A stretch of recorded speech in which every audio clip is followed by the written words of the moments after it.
What's up everyone, how are you all? Today we are back with another blazing Naruto story. What if Naruto travels back in time and joins the third Shinobi War? If you enjoy, then please like, share and do comments. And also check the description to original creator of this beautiful creation. Naruto forged his way to the Hokage tower. He couldn't help but look around at his beloved village. It felt like a dream, seeing all the buildings and people from his childhood. Even if those were dark times for him. He laughed quietly at the thought. The future he came from was far worse than the childhood he had lived. Especially since he had already accepted the truth of his past and knew why he was a demon host. He couldn't care less what people thought of him. He knew who he was and he knew who Kurama was, and that was all that mattered. And besides, he proved his worth once, he could do it again. He sighed, even if he now had the chance to save all of his loved ones, they had still died once. Those memories were scarred into his mind, their deaths and how they happened plagued him every night. Such was the fate of war veterans. He finally understood how Kakashi must have felt for all those years after losing his entire team. Naruto ignored the glares around him. He was a proud Jinchuriki and he couldn't allow their misplaced hate to disturb him. That's right, kid. You are the host to the greatest of all the tailed beast, even our damn mother. Never going to lose the superiority complex, are you, Kurama? Naruto inwardly smirked. Never going to lose the hero complex, are you, Naruto? Kurama retorted with a snort. Touché, oh grade 1, Naruto murmured. They laughed in unison as they reached the tower. This is going to be a long talk, isn't it? Yep, have fun, kid. Kurama curled up and closed his eyes. Huh, good advice, old friend. Naruto mentally rolled his eyes to emphasize his sarcastic remark. He got a chuckle in return. He snuck past the Hokage's receptionist and headed to the old mont's office. He had an overwhelming sense of nostalgia as he walked through the halls. He remembered all the times he had walked them and seen both the third and fifth. They were both like grandparents to him, much like Jiraiya was. Hell, he had even called Tsunade Granny till the day she died. He cast his eyes downward when he remembered her death. It had not been pretty. He shook his head, trying to rid himself of the mournful thoughts. He wanted to be at his best when he faced the third. Seeing him alive again would not be easy. He stopped at the door to the old mont's office. Old oak wood expertly crafted and painted red, now it was a dull rusty color. He gathered himself and turned the door knob. The door creaked as it opened and the, now very young, blonde walked in. He froze when he saw the third. Hiruzen was exactly as he remembered him to be. Old, white-haired and smoking that pipe. He wore his Hokage robes and hat like always. But now, with all of his training, Naruto could sense the god of Shinobi's power. Before him was a man of great power and he had never realized it before. He wanted to gap at him, but he kept the feeling at bay. All he wanted to do now was hug the man. He swallowed past the massive lump that had formed in his throat. He forced his feet to move and he walked into the office, closing the door behind him. He could sense the silent and expertly concealed Anbu hidden in the shadows. Ignoring their presence was easy. Even after the war had started, the Anbu had remained as the Hokage's personal guards. He had leaned to ignore their constant presence after he had been appointed as the sixth. Naruto was snapped out of his memories from the look on Sarutobi's face. It was grim and confused, and Naruto knew why. He must have let his emotions slip for a moment, and now the old man was worried.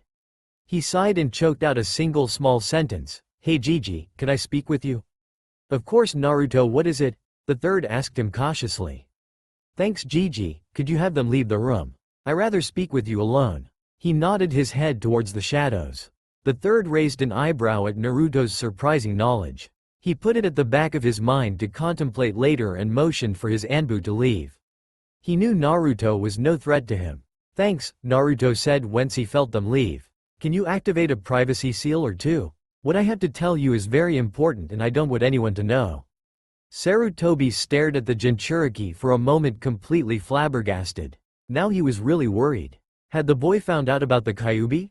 He activated the seals and motioned for Naruto to sit. What is it, Naruto? Is something troubling you?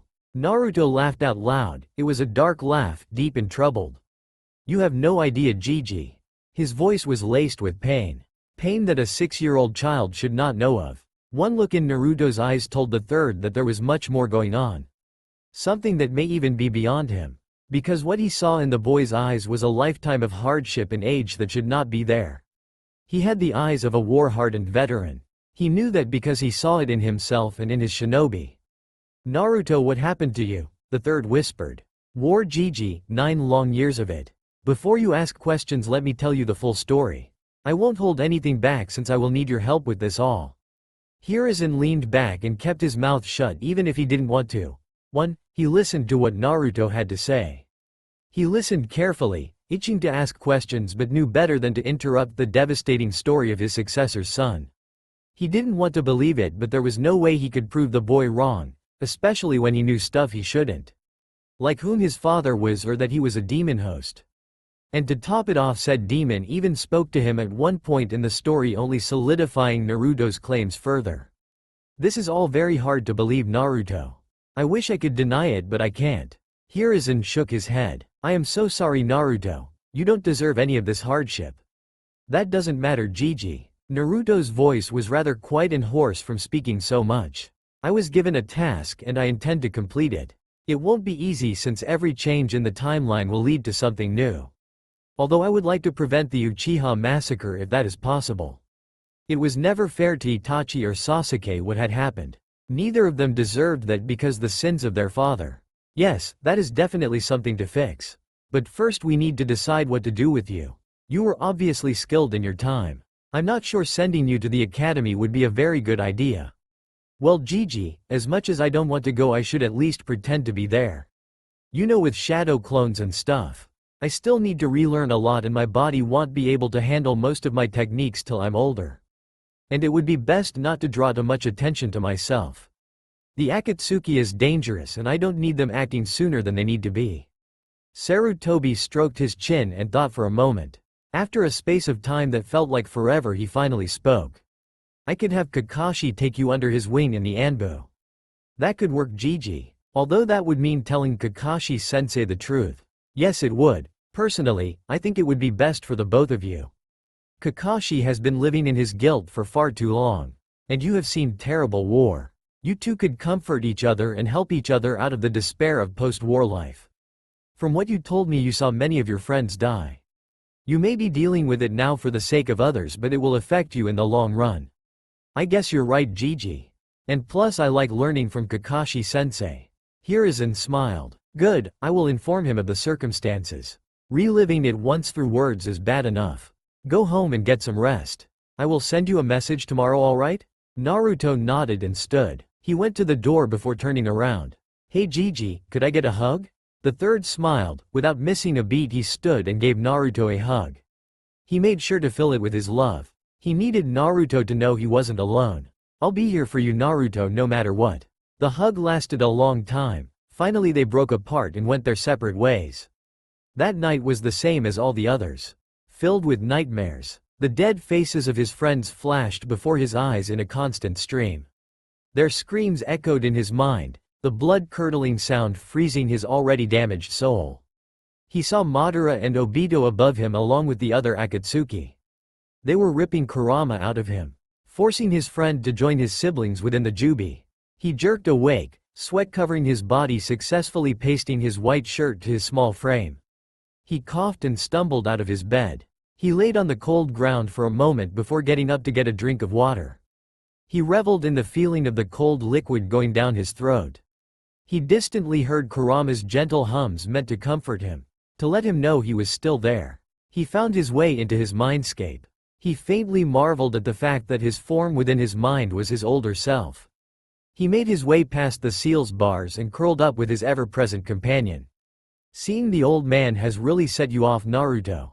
Kurama spoke softly as he wrapped his tails around his host in a protective manner. Yeah, it took all my willpower not to break down and cry when I saw him. The blonde Jinchuriki sighed. He leaned into Kurama's warm tails, letting himself drift back into sleep, not caring that he was sighting on his kitchen floor. The next morning he created a shadow clone and sent it to the academy with orders to act how he did when a child. After that he got busy checking over his home. It had been a very long time since he had been there. In a sense at least. He decided it would be a good idea to check in with the third and see where they stood as of that moment. He knew it was always important to check in with his superiors. War had changed him. He had lost a lot of his reckless behavior and had learned to follow orders without question. That changed when he became the 6th Hokage. He was in the seat of power and every decision he made could lead to success or disaster. He had learned an all-new respect for his predecessors and the other Kage. The walk to the Hokage's office seemed shorter than it had yesterday, which he was glad for. He hated the glares he received. He knew that this was the past and everything he had done to earn their respect had not happened yet, but it still irked him. He was their Hokage and they hated him. Not yet, you aren't kid. Remember, you were not appointed till you were 21. And by then Konoha was already gone. Please Kurama, don't remind me. Naruto winced internally. He smoothed over his features and took on a professional appearance when he burst into the third's office. Being the expert shinobi Sarutobi was, he gave no sign of shock or surprise when the young blonde time traveler barged in. Naruto, it's good to see you. Come sit, I suppose we have more to talk about, he said while he motioned for his guard to leave. When they were all alone and the privacy seals were activated, Naruto began. I need to know what progress we have made. Straight to the point, war really has changed you.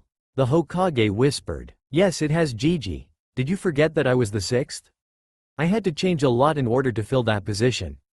Naruto's voice was solemn. His eyes grew distant as he remembered those years. Ah, I see. It's not easy, is it? To be Hokage and hold the lives of everyone who calls Konoha their home in your hands. It takes an unshakable sense of the will of fire to carry such a burden. The third smiled sadly at the boy in front of him. He was technically 25, but to the old Kage he was still a child. A lost one at that. I have spoken with Kakashi. He will take you under his wing. Naruto visibly brightened. That's good. Yes, it is. Although I was thinking last night, it will be odd for you to suddenly be taken in by Kakashi and become his apprentice. So in order to keep people from prying into matters that don't have anything to do with them, I will need you to continue at the academy. Albeit it will only be until the graduation exams, in which I am confident you will pass. From there Kakashi will take you on as an apprentice and integrate you into the Anbu. Once you join the Anbu, you will be under my direct command. Are you certain that will be the best course of action, Gigi? Wouldn't that bring more attention to me? Naruto asked. Well, yes it would, but it will be the easiest way for you to get into the Anbu.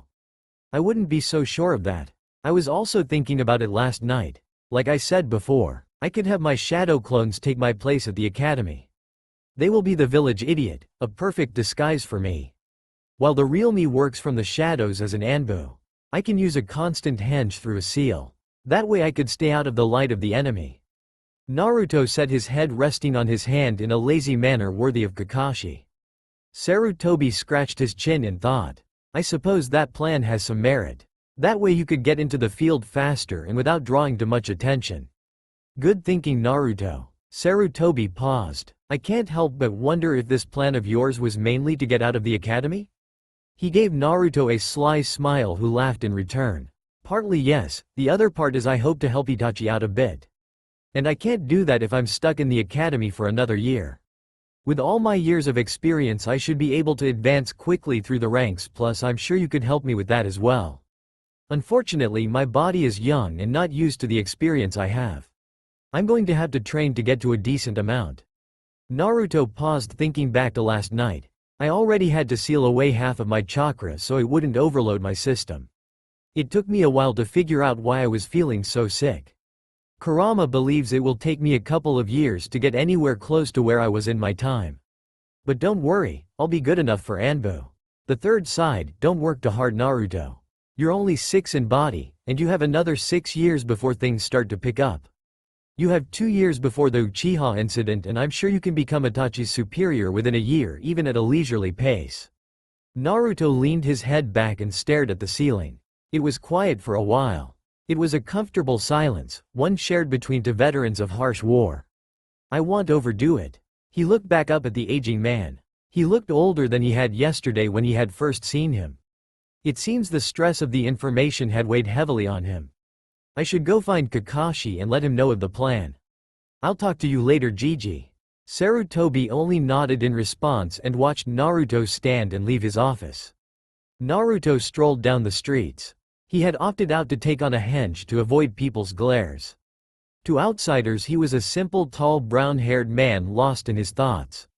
But Naruto was actually in deep conversation with his ever-present companion.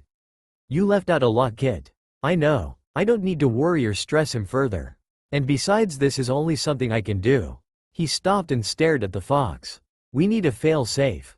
If something goes wrong and I am captured by the Akatsuki, all this would be for nothing." Kurama shifted from his napping position and stared at his host. "What do you have in mind?" "It's simple really. I want to alter our seal.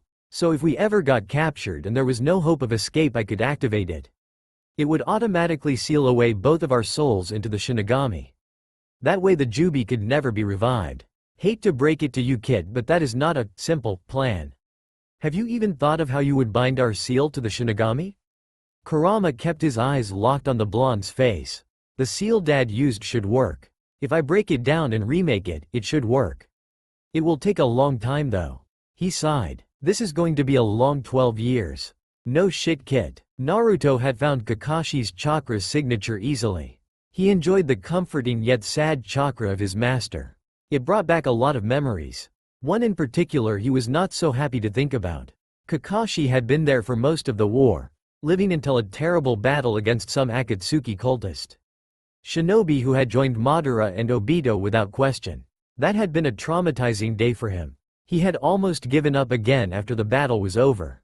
He was stricken with grief. He had lost his sensei and two of his other close friends. It had been a normal day, well, as normal as a war-torn world's day could be. Their group had been camping and waiting for the information to be passed to them. Little did they know that the enemy had intercepted and killed them. The cultist had come on them in a second. Despite their sensors' abilities, they had not caught these experts till it was too late. Naruto was their target, of course. He always was in those days, which didn't help his morale when someone died protecting him. It was always one of his regrets. But this topped them all. Kakashi, his sensei and his father's student. His friend fell before his eyes. The cultist had cornered him. He was already weakened from an earlier battle and his chakra was running low. It was like Pain's assault all over again for the silver-haired Jonin. They were outnumbered 2-1 and weak. That was probably the reason they had lost so many in that fight.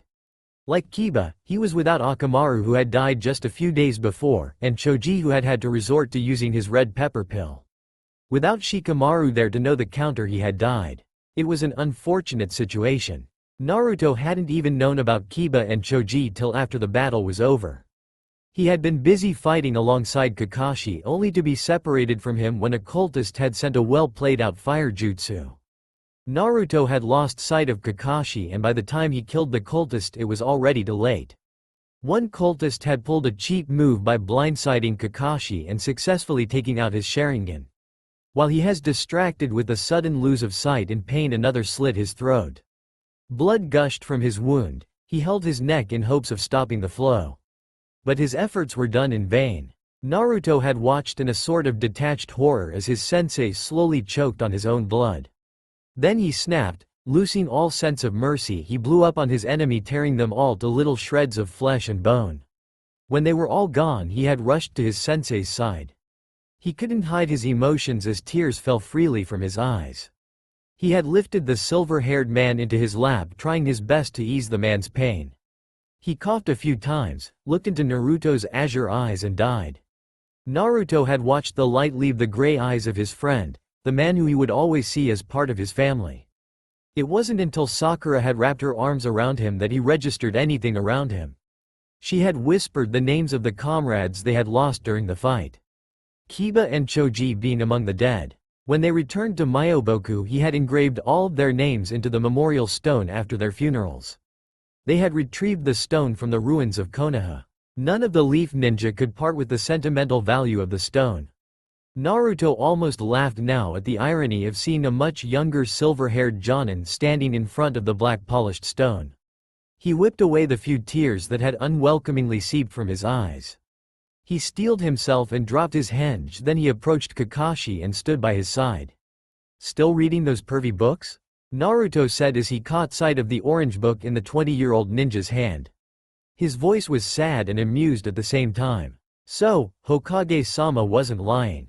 Kakashi hid his emotions well. He had not expected the blonde kid at all. How did you find me? Simple, I found your chakra signature and followed it. Although it wasn't hard to guess where you would be. You always came here in my time. His blue eyes flashed to the place he had engraved Kakashi's name into the stone. It was blank and staring at him.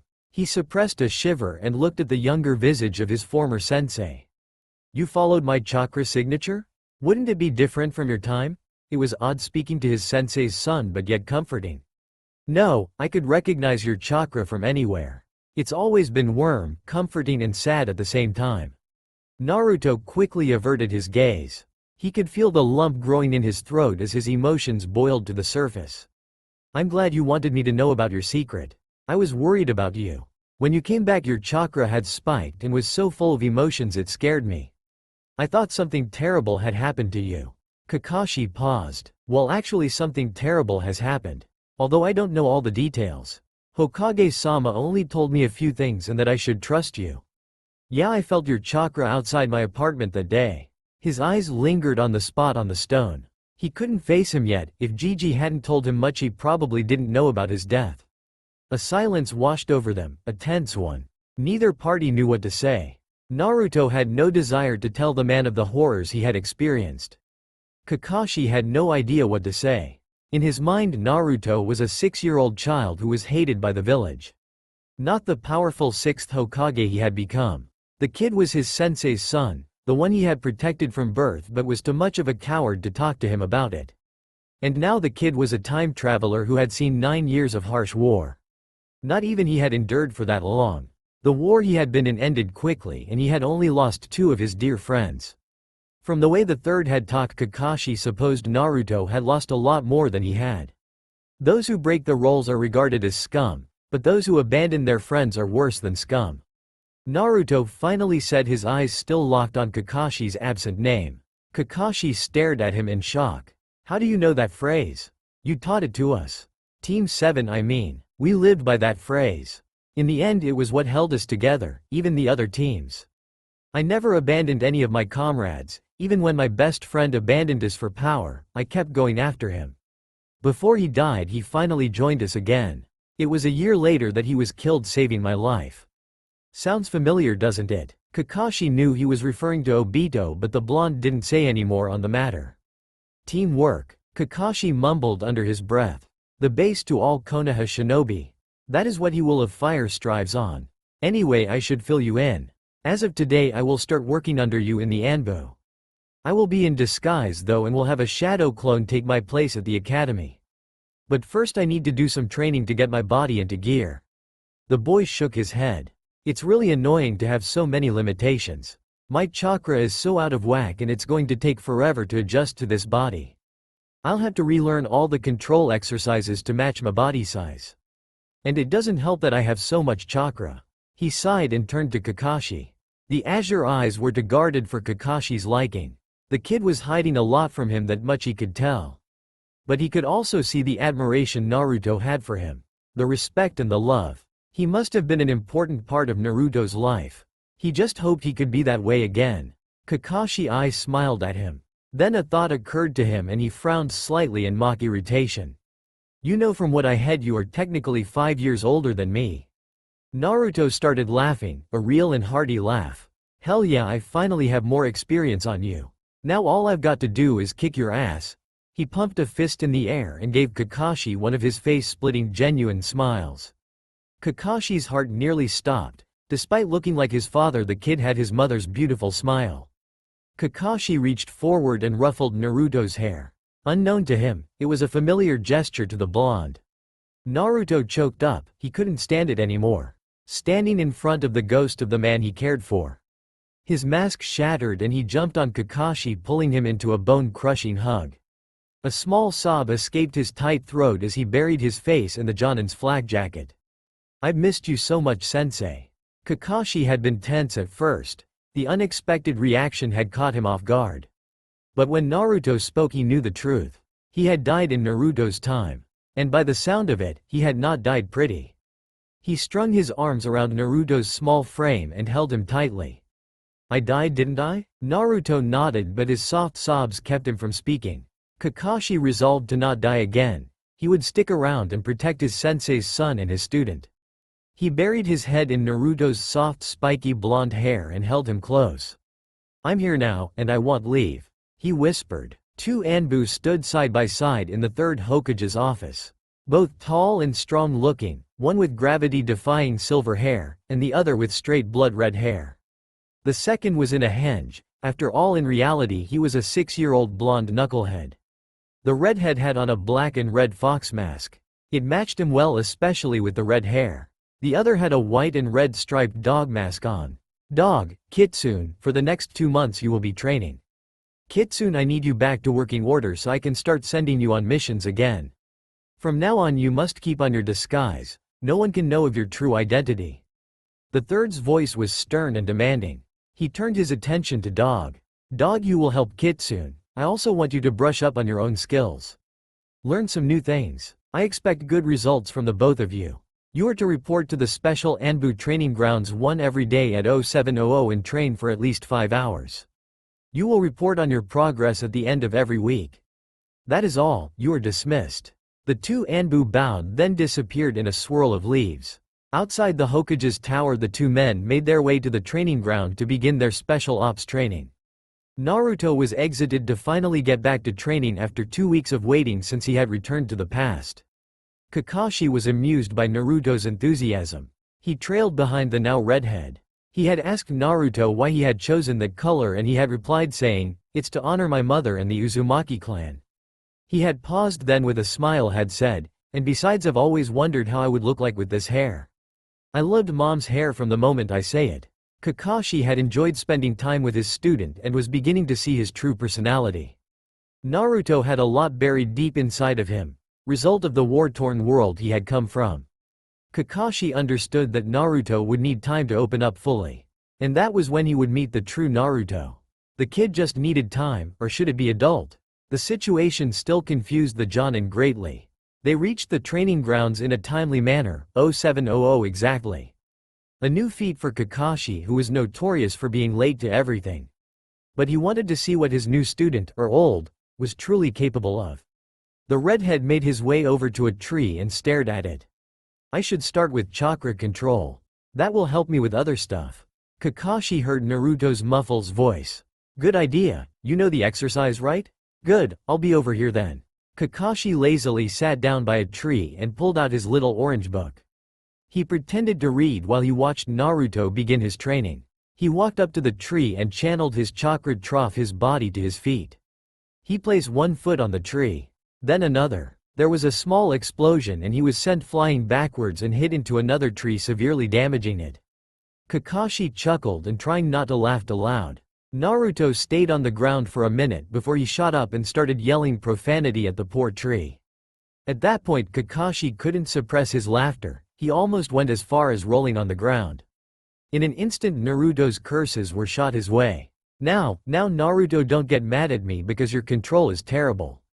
Lessen the amount. You know that your body is much smaller now." Kakashi could imagine how Naruto looked as an adult. He must have been tall and very similar to his father if his current looks were any indication. Sometimes he wondered at the stupidity of the villagers. Naruto was the spitting image of their Hokage, and he would only grow to be more so. "Stupid fox, shut up," he heard Naruto grumble. Righty Kyuubi, Kakashi had almost forgot about the beast. It kind of worried him that his sensei's son could speak to it. But he had the feeling that the two of them were at least at even ground. Otherwise Naruto would be a lot more crazy than he already was. He had heard about the Sans Jinchuriki and how crazy he had become even at a young age. Naruto approached the tree again when he managed to calm down. He was still grumbling under his breath about a damn fox and a damn tree and damn shitty chakra control. Kakashi smiled beneath his mask. He was defiantly going to enjoy watching Naruto grow up. Well, physically at least, he had already accepted the fact that mentally Naruto was older than he was. Naruto was out of his henge and munching away at his favorite ramen stand. Tsuchi had always treated him well, and that was one of the things he loved about the man. He and his daughter were two of the many precious people he would gladly die for. Kakashi sat next to him in his normal Jonin attire. It brought a deep sense of nostalgia to Naruto. He wished that Sasuke and Sakura were there with them, but that wouldn't happen for a while. He had asked both Kakashi and the old man to let Team 7 happen again. Even if he had to downplay his skills for a while. The third only agreed as long as Naruto continued to operate as Kitsune, even if he had to leave a clone back home for D ranks. Kakashi wasn't too happy about that. He would be stuck with a bunch of genin while his student got to go to high-level assignments. Naruto smiled. Despite all the horrible things that he had been through, he was glad to have a second chance. He hadn't seen all of his friends personally yet, but he had had a few interactions through his clone. Like he had expected, none of them noticed his clone. They ignored it like they had the first time around. It made him sad, but he understood. Although one good thing did come from it. His clone was helping Hinata out of her shell and giving her confidence with small statements and compliments. He would do anything to help her this time around. He wanted her to be strong. Hell, he wanted all of them to be strong. He would just have to get to them later, that was all. Luckily his clone was giving Sasuke more of a challenge. In fact, the Uchiha was super pissed, which made Naruto laugh. One night, when his clone had dispelled, he got a fun memory of Sasuke wanting to beat his clone into the dirt. He wished he could be there in person, but he knew he wasn't ready yet. He would let his clone interact with them. He didn't trust his emotions to stay stable if he saw them all again. Alive, happy, innocent, and ignorant of the war that was looming in their future. He sighed and slurped up a few more noodles. Kid, I'm proud of you. You're doing a lot better than I thought you would. Kurama's deep voice echoed in his mind. Why, thank you, oh great fox, for the confidence in me. Naruto mentally rolled his eyes to match his sarcasm. Then he smiled. Thank you for being there for me, bro. I don't think I could have done this well without you. Kurama snorted, don't get sentimental with me. Naruto's grin grew. He could hear the flattered tone, no matter how small, in his friend's voice. He walked up to the fox and put a hand on his coarse red fur. I've been thinking, maybe we could get you out of here? Not fully, that would kill me. But so you can take a physical manifestation out of my seal. That way we can work together more thoroughly. What do you say? The fox gave him a wide grin. I would enjoy that. Awesome, it will take a while, but I will do my best. That is all right, brother. As long as I get out of here and can stretch. You won't be able to be big since almost all your chakra will most likely still be in me. But you will be able to grow larger than a real fox. That's fine with me, kid. I could be your summon to other people. Kurama chuckled at the idea. Yep, we are going to kick some ass. Naruto exclaimed, only to receive some odd looks from civilians, Kakashi and Tuchi. He scratched the back of his head after he realized he had spoken aloud. Foolish little kid, Kurama laughed. Shut it, fox. Naruto had a fitful night just like all the others. Madara and Obito always found him to torture him. Every night was something new. One night they could do something ridiculous like force him to watch Jiraiya strip. The next they would peel his skin off in strips, letting his blood flow freely. He would scream, but they wouldn't stop. They would laugh at his agony. The next they would slowly extract Kurama while he was awake. The pain would force him awake in a cold sweat. This was one of those nights only his dream twisted and turned into a new horror. This one showed contorted creatures ripping apart his friends. They did it slowly, dragging them to corners. Their screams of pain tortured him as he watched, unable to do anything to help them. Then the creatures came for him. When they got close, he finally saw what they were, or who for that matter. They were his friends, only the dark versions of them. Their eyes were pure red like his had been when he had faced his true self on the moving island. They had wicked smiles on their faces, gloating and thriving on his pain. Tears escaped his eyes as they grabbed him and stared a new torment. He jerked awake, breathing heavily. Sweat covered his body. His covers had been kicked off at some point in the night and lay on the ground in a heap. He laid back down after tossing off his drenched shirt. He felt Kurama's tails wrap around him in his mindscape. I'll keep you safe, he practically purred. Thank you, Kurama. He yawned and closed his eyes, but sleep did not claim him. 2 months of training went by too fast in Naruto's mind. He truly wished that he and Kakashi could keep training, but the Hokage had other plans for them. One was that he needed Kakashi back in the field. 2, he needed to test Naruto. Their first assignment had been very simple. It was a survey mission on the Land of Fire and Land of Wind border. The mission had been uneventful and rather boring. Although being out of the village for the first time since his return had brought a massive wave of anxiety to Naruto. It had hit him like a brick wall. He had had to stop and calm his nerves before he started hyperventilating. He hadn't realized how much he had been pushing his thoughts and feelings away until he was out of the safety of his beloved home. Kakashi had noticed Naruto's mood shift and had waited for him patiently while the others went ahead. They understood, of course. It was common for Shinobi to have some post-traumatic stress. After he had calmed himself and Kurama reminded him that this was a different time, they were able to complete the mission easily. Unfortunately, it showed the Hokage that he was not ready to face missions yet. Naruto didn't care though. He had a seal to work on. His own, to be precise. He was putting off the Shinigami part of his plan until he could have Jiraiya's help. He didn't want to end up killing himself and Kurama on accident. So he decided it was time to find a way for Kurama to walk freely. I need to switch this symbol with this one, he mumbled to himself one afternoon. He was sitting in his shabby apartment on the now clean floor. He had learned during the war that having a clean space was very important. He had almost become OCD with his home since his return. It kind of annoyed him. He hated to think he had become like the stuck-up bastard Sasuke always had been. Kakashi had laughed when he had seen Naruto's apartment all clean. The Jonin had never been in there personally, but he had seen enough through the windows. Naruto liked the clean environment more. It helped his focus and he could store his seals away more effectively. Since his discovery of his lineage and the fact that he was a natural with seals, he had been practically obsessed with them. Seals littered his apartment now. Silencing, storing, traps, privacy, even low-level illusion seals. Tweaking his Jinchuriki seal was a lot harder though. He had to be careful. This, albeit, was easier than tying it to the Shinigami. He figured all he had to do was move a few symbols that kept all of the Kyuubi's chakra inside him. If he could move the symbols the right amount, then Kurama would be able to manifest outside of him and disguise himself as a normal fox. He sighed and rubbed his face all over before standing up and pacing around his apartment. I'm glad I didn't start of the Shinigami part. That would have been hell without an experienced seal master. True, as good as you are, Kit, you are nowhere near the level your father or Jiraiya was. After all, your father did manage to get me sealed inside of you. He still used the dead demon-consuming seal though. And he was only able to seal half of you into me. Naruto replied. You would have died if he sealed all of me into you, Kit. Have you forgotten how great I am? Naruto smirked, still the same stuck-up bastard I see. Kurama lifted his nose in the air. I'm only stating true facts, Kit. I can't help it that I'm so amazing. Well, you'll be even more amazing when I can get you out of there for a while. Yes, I will be. Your mind is boring and I'm sick of the scenery. No offense, of course. Kurama added as an afterthought. None taken, honestly I agree with you. I don't like the way my mindscape is either. Naruto sounded honest. He paused as his clone's memory flooded his mind. Images of his once dead friends filled his mind. He closed his eyes and sighed. You should go to the academy tomorrow, Naruto. I think it would be good for you to see them again. In person, you idiot. Yeah, we'll see how I feel tomorrow. And if I do, I'll have to inform Gigi.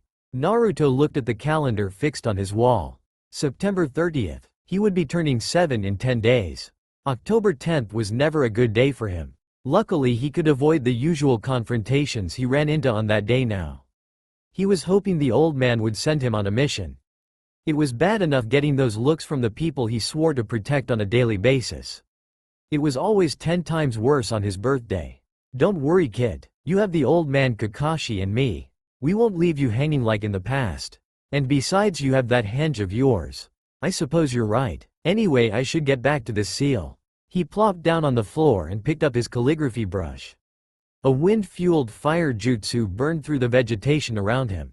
A large tree cracked and fell down with a loud crash. Akatsuki cultists jumped from the shadows of the trees and surrounded his group. 2 Suna nins jumped in front of him and the 5th Kage in a protective stance. Gaara's sand uprooted the trees and sent them crashing upon the cultist, catching one beneath it. The trapped cultist life was put to an end from Tenten's expert throw of a kuni knife. The man gurgled for a moment, then lay still. 8 more to go. Naruto growled and prepared his signature shadow clones. They bolted into the surrounding trees to set traps for any other cultist who might come to back up the current ones and to snuff out more. The 6th Hokage looked at the 5th Kage and nodded his head. The two took off in opposite directions, successfully dividing up the enemy ninja. 4 went after the Hokage and the other after his counterpart. The Fire Shadow and Wind Shadow were forces to be reckoned with, but the cultists had no regard for their own lives. They were like the Jushinist in that way, twisted and hell-bent to serve their gods. Naruto avoided plenty of wasteful jutsus before striking back. In a swift movement he decapitated a shorter cultist and moved to the next. This one put up more of a fight, managing to touch the experienced Jinchuriki before loosing his right arm, then being blasted through several of trees by a Rasengan. The other 2 cultists charged him together, attacking relentlessly. Suddenly they were surrounded by bugs. They latched onto the cultist and sucked them clean of any chakra. They fell dead, and Naruto looked up to see Shino standing by a burning tree. He smiled at his friend. He was about to speak when a spiraling mass of energy appeared behind Shino. His face fell, but his warning came too late. Obito was too fast, his kuni stabbing it up into the bug user's skull and brain, killing him instantly. Naruto screamed. He screamed and bolted upright, sweat plastering his clothes to his now small body. He shivered violently as his friend's death replayed in his mind. He curled up in a ball and stared at his floor. He had fallen out of his bed again. He hated the dreams, they always replayed his friends' deaths. The worst ones were the ones he had not seen. Like Kiba and Choji's, his mind would unconsciously come up with different series and play them over and over again in his sleep. Naruto pulled himself up and headed to his small kitchen. He got himself a cup of water, then proceeded to make some instant ramen to calm his nerves. He looked at his clock. A bright green 1:23 greeted him. He groaned and rubbed his temples. The nightmares won't stop for a while, kid. Give it some time. I've given it some time. Shino died 4 years ago. I'm still having nightmares about it. He yelled at the fox in his mindscape. A large tail whacked him on the head. Don't yell at me, kid. I am trying to say that it will ebb eventually now that they are alive again. Doesn't mean the memories will go away. Naruto groaned and rubbed his head. I never said they would. He wrapped a tail around his Jinchuriki. Your ramen is done, kid. Naruto visibly brightened, his mouth watering. Ramen. That morning Naruto created a shadow clone and sent it to the Hokage's office. Then he headed towards the academy. It was time for him to face the ghosts of his past. Nearly 4 months had passed since his return, and he hadn't faced his friends yet. Some of which he hadn't seen in years because of their untimely deaths. His feet were heavy when he entered the academy for the first time in years. A wave of nostalgia assaulted him as he walked through the still quiet halls. Most of the students were outside or had yet to arrive. He saw Iruka standing at the board and scribbling some words onto it. Naruto smiled. Iruka had not died during the war, even though he had come close on more than one occasion. He sighed and took his seat that he had taken all throughout his academy days. Iruka noticed him and smiled.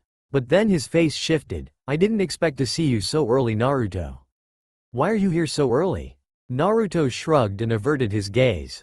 The academy students may not notice, but a shinobi would.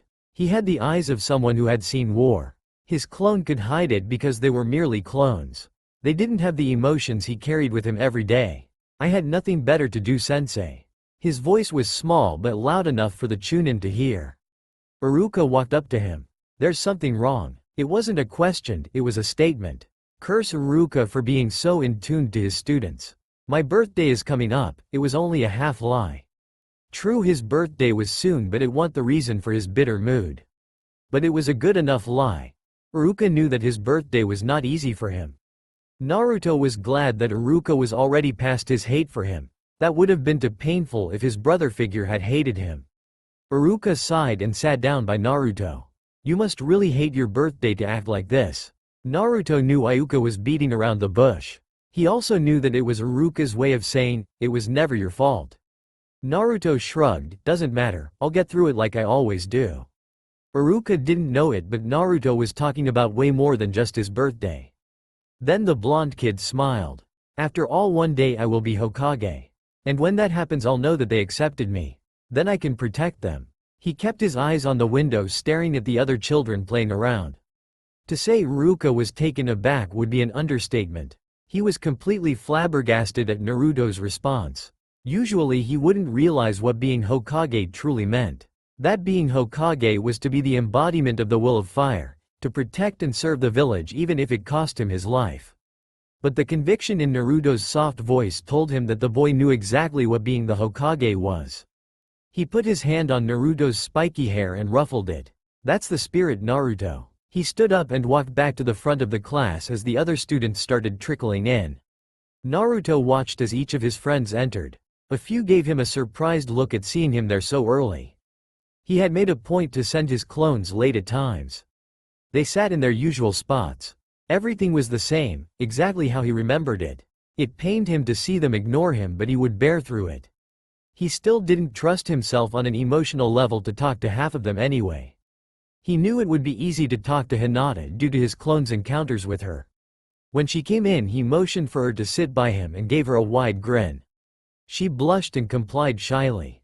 He would have to kick her out of that habit.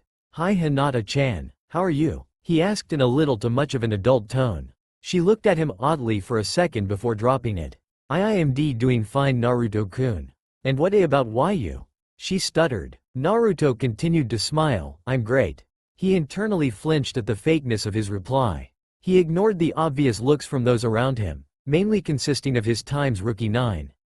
Hinata knew he was lying but didn't press him. The last few people trickled in before the bell rang. One of them was Shino. Naruto stiffened slightly. The dream, memories of his death 4 years prior, was flooding his mind in full force. He quickly faced the front before anyone noticed the pain he had just conveyed, unaware that a certain raven-haired, black-eyed, stuck-up bastard had noticed his momentary slip-up.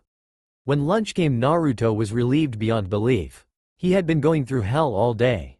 It was only because of Kurama that he had stayed sane. Seeing the people around him was pure torture. He was glad that they had ignored him mostly. Some had sent him curious looks because of his lack of a boisterous attitude. He went to his swing and sat down. How he loved that swing. Hell, the damn thing had even survived Pain's attack on the village. He closed his eyes and let the swaying motions of the swing calm his nerves. It didn't take him long to notice the faint chakra signature in the tree above him. He looked up and smiled. "Worried about me, Kakashi-sensei?" The Jonin just smiled at him and motioned for him to follow him. Naruto stood and left the academy grounds, not noticing the looks he got from his fellow classmates. The blonde kid sure was acting out of character today, way too much for their liking. Naruto followed Kakashi all the way to Ichiraku's. They both ordered some ramen and ate silently. It felt so natural to the both of them. There was no need to speak, they already knew what was on the other's mind and how they would answer if asked any questions. It was the bond of comrades that they shared. Of master and student, of brother to brother. Because that was what they were, or would have been if events had ended differently. Naruto sighed as he finished up his ramen. He didn't bother returning to the academy. That would ebb their curiosity. He couldn't have them wondering what had gotten into him. After all, it wouldn't be so strange for the dead last to skip school. And hopefully Iruka wouldn't come looking for him. He parted ways with Kakashi after their lunch and headed back to his apartment. He wanted to finish the seal today and he was certain he could do it easily. It would also help clear his troubled mind and give Kurama the freedom he deserved. He entered his home and got straight to work on the seal. Switching symbols and adding new ones. After nearly 4 more hours he sighed and leaned back. "I think I've got it, Kurama. Good, let's try it out." The fox grumbled. Naruto could tell he was trying to hide his excitement. He smirked and applied the seal, marking it over his current one on his navel. It glowed red, then shifted. Within an instant a much smaller version of He Great Kyuubi no Kitsune stood in front of him. His 9 tails swaying lazily behind him. The fox smirked at his Jinchuriki, then leapt on him, pinning him to the ground. "Thank you, Kit," he rumbled. He shrank high size down, then stretched out. Naruto chuckled and pet his surprisingly soft red fur. "You're welcome, Kurama." He yawned and closed his eyes. He was exhausted, mentally and emotionally. Today had been very taxing for him. The fox practically purred and nuzzled his face. He grew back to the size he had been and lifted Naruto with his tails. He placed the boy on his bed and joined him. He wrapped his tails protectively around his host. Naruto leaned into him and fell fast asleep. Nobody saw Naruto on his birthday. He had reverted to his henge and had stayed quiet. Only Kakashi and the third knew it was him. Kakashi had taken it upon himself to take Naruto out of the village and to a nearby town. It hadn't taken long for them to arrive going at shinobi speed. Both men were glad to get out of the village for this occasion. Kakashi was happy he would finally be able to give Naruto a true birthday free of scornful looks and angry drunks. He pulled the now tall red-headed man into the tourist town. Naruto looked a lot like his older self in the henge. The only difference was the absent whisker marks and red hair. Otherwise he would have been the spitting image of his father. He remembered showing Kakashi how he had looked as an older shinobi. Kakashi had been depressed because of his own memories of Naruto's dad.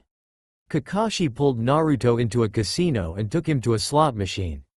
He ordered drinks and the two set course for a fun night. "You are an irresponsible adult, Kakashi. Letting a 7-year-old drink alcohol," Naruto teased as he took a sip of sake. Kakashi waved his hand lazily.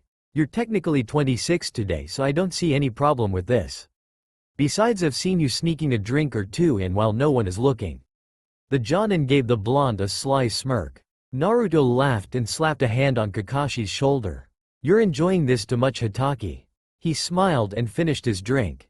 Kakashi's eye crinkled happily. "I'm just glad you are having a good time, Naruto." "I agree with your sensei, Kit," Kurama grunted. The fox sat on his shoulder protectively, his 9 tails disguised as one. Naruto pat him on the head. "I have a feeling this is going to be one of the best birthdays I have ever had." The spiraling ball of energy only lasted a second before blowing up in Naruto's face. He flew back a couple of feet and slid on the ground. He got up and cursed. Despite all of his efforts, the Rasengan was just not working. His chakra control had become well developed in the last year, but some things still eluded him, like his wind manipulation. "Maybe you should give up, Kit," Kurama said from behind his host. Naruto turned to face his fury companion, his own fox mask adorning his face. "Since when do I ever give up?" He questioned the extremely chibi version of the great Kyuubi. "Never," the fox grinned at him. "At least work on something else then. You don't need the Rasengan yet.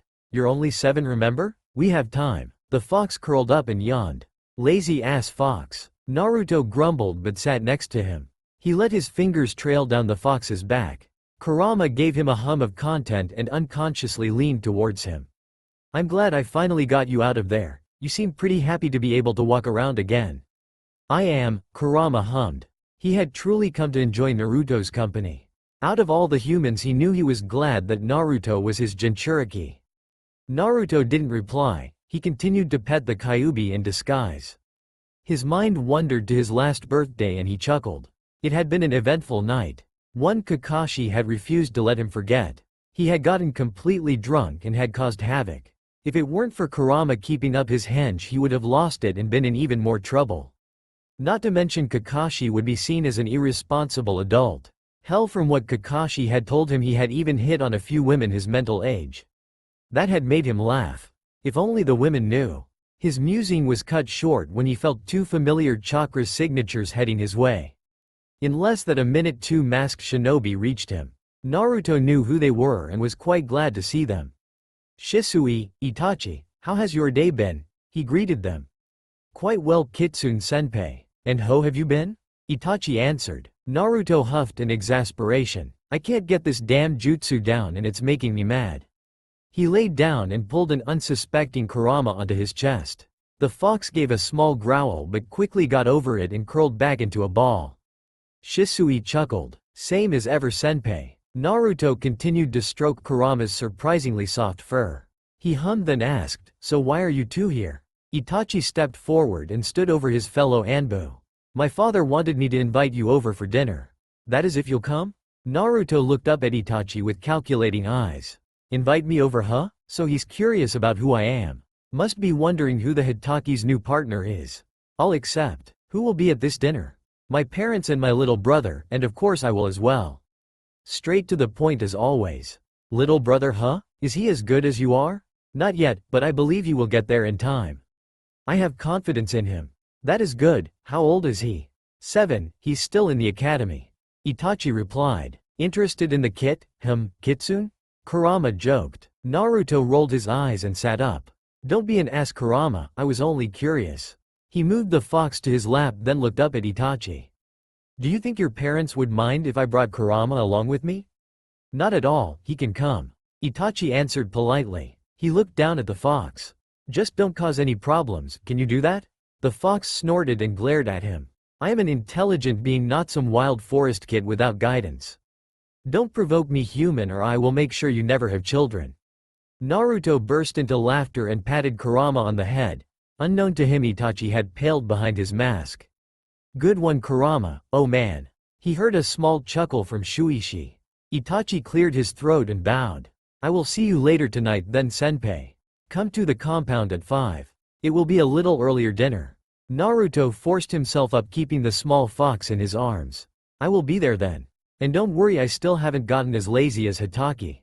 Naruto knew that the Uchiha clan head was curious about him. He had seen it in the man's obsidian eyes. He didn't blame the man, after all no one since his mother had had as red hair as him. And to top it off, Kurama was sitting on his shoulder. It was a well-known fact that all foxes were practically hated in Konoha after the attack 7 years ago. And then of course Itachi and Shisui had been put under his guidance. They hadn't seen him fight much since he was still behind, but his experience was something to look for in a superior. Naruto was annoyed with himself. He was behind on his schedule. He was only low Chunin level after training as much as he did. He had to constantly remind himself that his body was still young and not used to so much training as it was. It took a lot of convincing on Kurama's part to get Naruto to accept that he wouldn't get to Jonin level till he was at least 12. And by then he would be put on his Genin squad again. He was berating himself now about convincing the Hokage to allow him to do that. But it was necessary for his cover. No one said he had to like that fact though. Honestly, he rather blow his cover than deal with all the secrecy. It just wasn't his style. The only thing that kept him from doing so was the Akatsuki. He had no desire for them to come after him so soon. There was the added fact that none of his friends would remember him. The true him. He would have to wait to tell them if he was going to at all. Stop contradicting yourself, Kit. You're making my head hurt. And besides, we're almost there, so pay attention, you fool. Sorry, Kurama, Naruto replied apologetically. That was right, the two still had a mental connection which came in handy when you needed to strategize together. They would need that for when the Akatsuki finally made their move. They arrived at the compound 5 minutes before 5. Itachi stood at the gates waiting for him. He motioned for the unmasked and disguised Anbu towards his home. Naruto looked like a normal jonin, even if his skills were not quite there yet. His eyes conveyed his experience. He wore simple yet modest clothing for the meeting.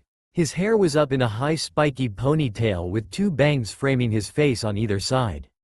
Kurama sat on his solder like a silent guard. Naruto was greeted by Fugaku at the front door and lead into their dining room. As he expected, the home was nice. Although he had never been in the Uchiha compound in his previous life. He stopped when he saw Sasuke but quickly composed himself before anyone noticed his behavior. When he sat down next to Itachi and across from Sasuke, the boy eyed him critically. His charcoal eyes went to Kurama as the fox shifted. He had seen the fox before. Naruto knew where as well. He had needed to inform his clone of something, so he sent Kurama to deliver the information. His clone had been at the academy. He smiled on of his broad smiles at the boy. Sasuke sat back on his heels and stared at Naruto as if he had grown an extra head. Kurama stifled his snicker at that. Naruto peered at the fox and gave him a grin worthy of the fox's race. Silence filled the room while they prepared to eat. After thanks was given, they began eating and chatting. Would your fox like anything to eat? Makoto asked in a sweet voice. Don't worry, ma'am, I prefer to hunt for my food. Kurama answered for Naruto. Sasuke blanched. The fox can speak? Kurama fixed him with an irritated gaze. Of course I can talk, you kid. Most summons can, otherwise it would be hard to work with our contractor. I am, in a much superior way, like the Inuzuka's dogs, and much more intelligent. He lifted his nose in the air. Prideful, is more like it, Kurama. Naruto chuckled but yelped when the fox bit his shoulder it was sighting on. Not nice. The fox snorted. Hold your tongue, human. Just because you hold the name of Kitsune doesn't make you one of us. Naruto rolled his eyes and ignored the fox after that. Is your name really Kitsune? Sasuke wondered. Yes and no. I have gone by Kitsune for a long time, but my name is Namamaki. 1. The rest of dinner proceeded normally with some small talk between the clan head and the Anbu. The real conversation started when Sasuke spoke up. You remind me of this kid at the academy. In fact, I even saw you fox with him. Naruto Uzumaki, I presume? Naruto answered him with a question without missing a beat. Yeah, you have the same eyes as him, Sasuke said. Naruto raised his eyebrows at that.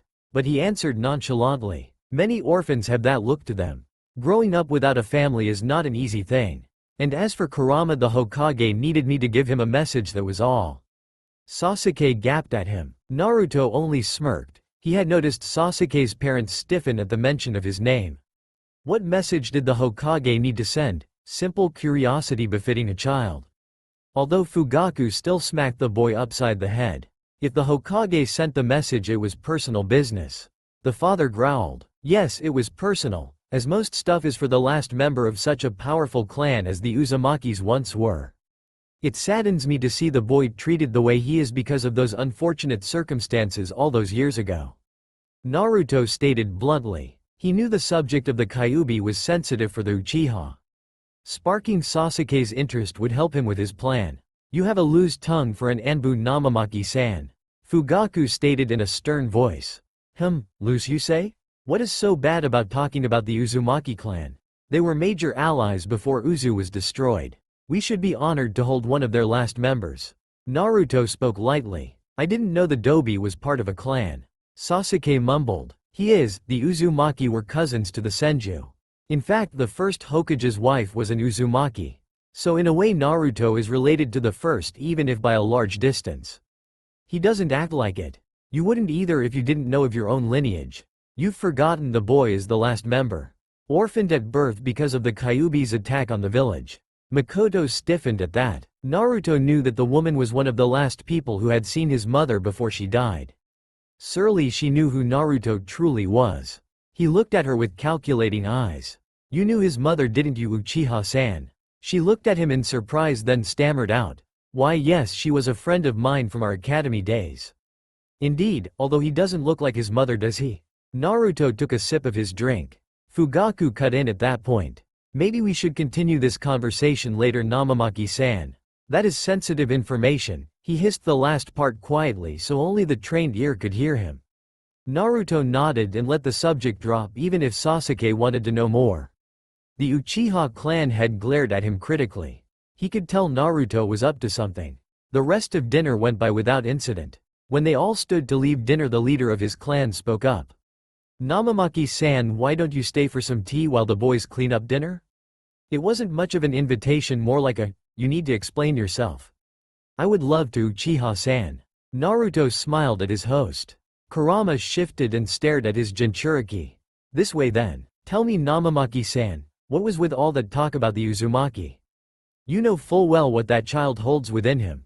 Don't go getting my son curious about the brat. Fugaku's voice was deadly and Naruto could find no way to blame him. The Uchiha had been prosecuted on a similar level that he had when he was young. It was one of the many reasons they had started to plan a coup d'état. To catch your attention, Naruto set his tea down and gazed at the clan head. The Uchiha glared at him in return. What do you mean? I wanted a moment to remind you of who your allies are, that is all, Uchiha-san. Fugaku activated his Sharingan. What do you know? He whispered and sent controlled killing intent at the Anbu operative. Enough, was Naruto's simple answer. I know that your clan has been treated the same way as the Kyuubi's Jinchuriki because of the sins of your ancestor Madara. I know that you and your clan are angry. I don't disagree with you either. I can understand the frustration of being unjustly accused of something you know you didn't do. How do you think Naruto feels? After all, he is the one who bears the greatest burden.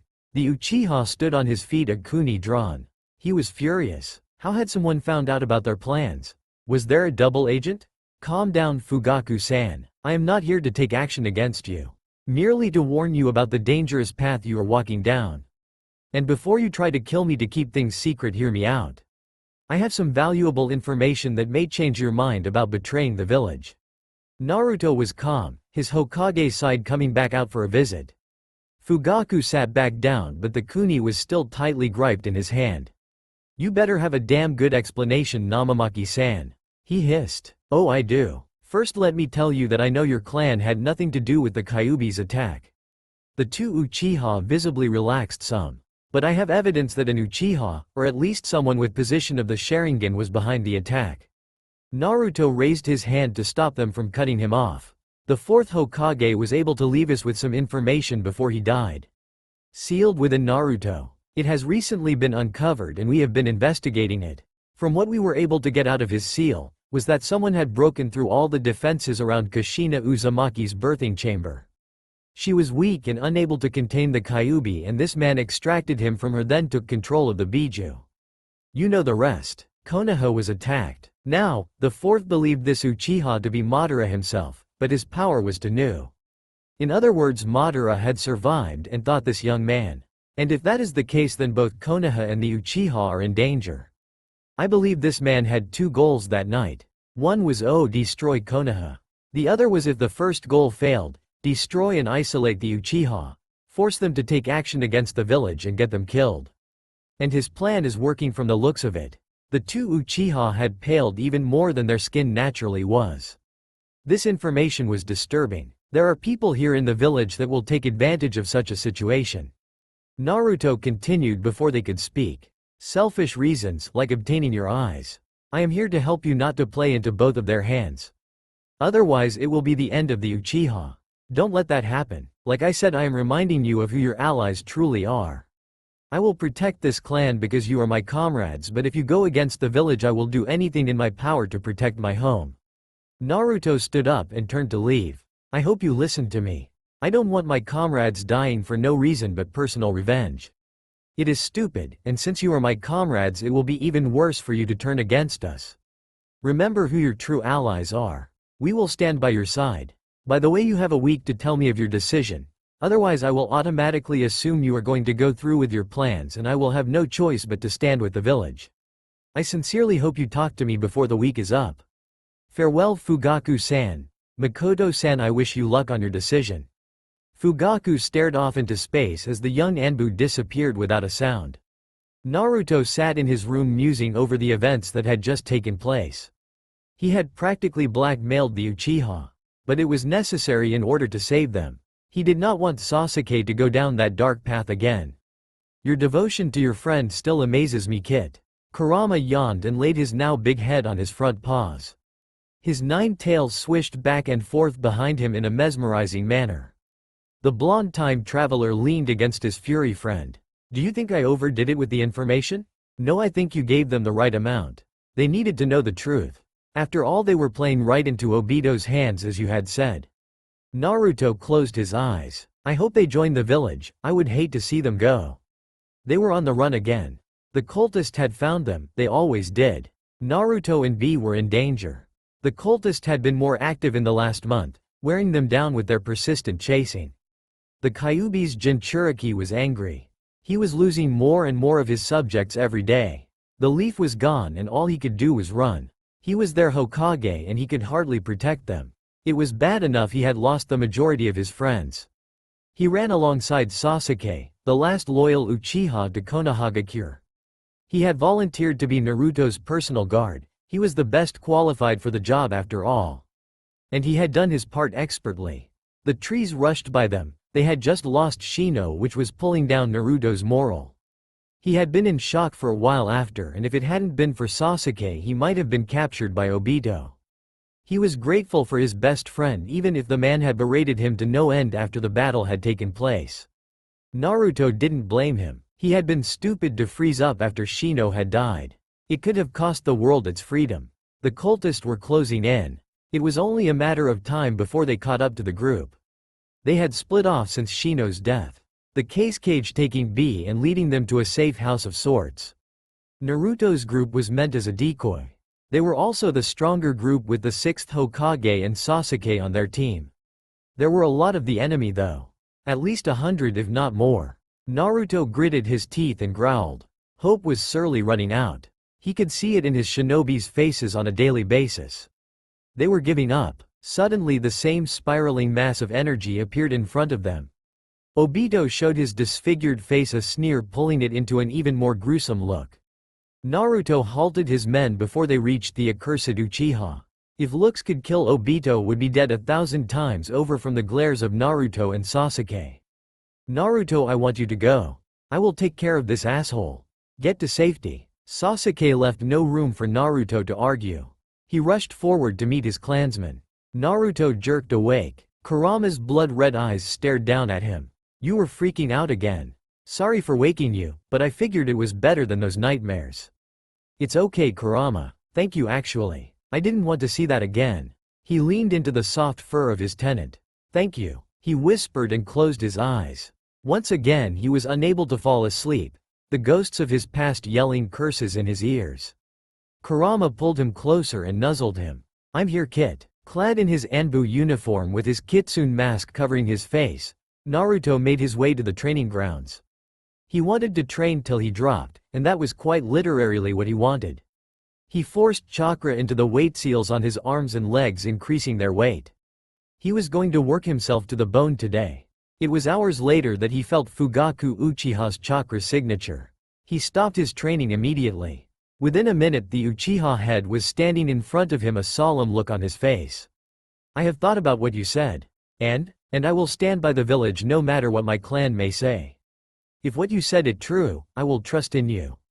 I'll admit, Naruto, that jutsu of yours is certainly useful.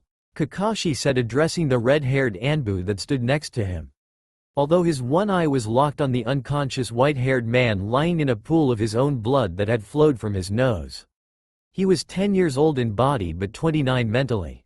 He had had 13 years to come to terms with Jiraiya's death, and luckily he was not completely affected by seeing him again. All he had of the man were good memories. He had not seen him die, not even seen his body afterwards. But he had seen all the others, like Kakashi, and most of their deaths were fresh in his mind. He had avenged Jiraiya in the best way possible.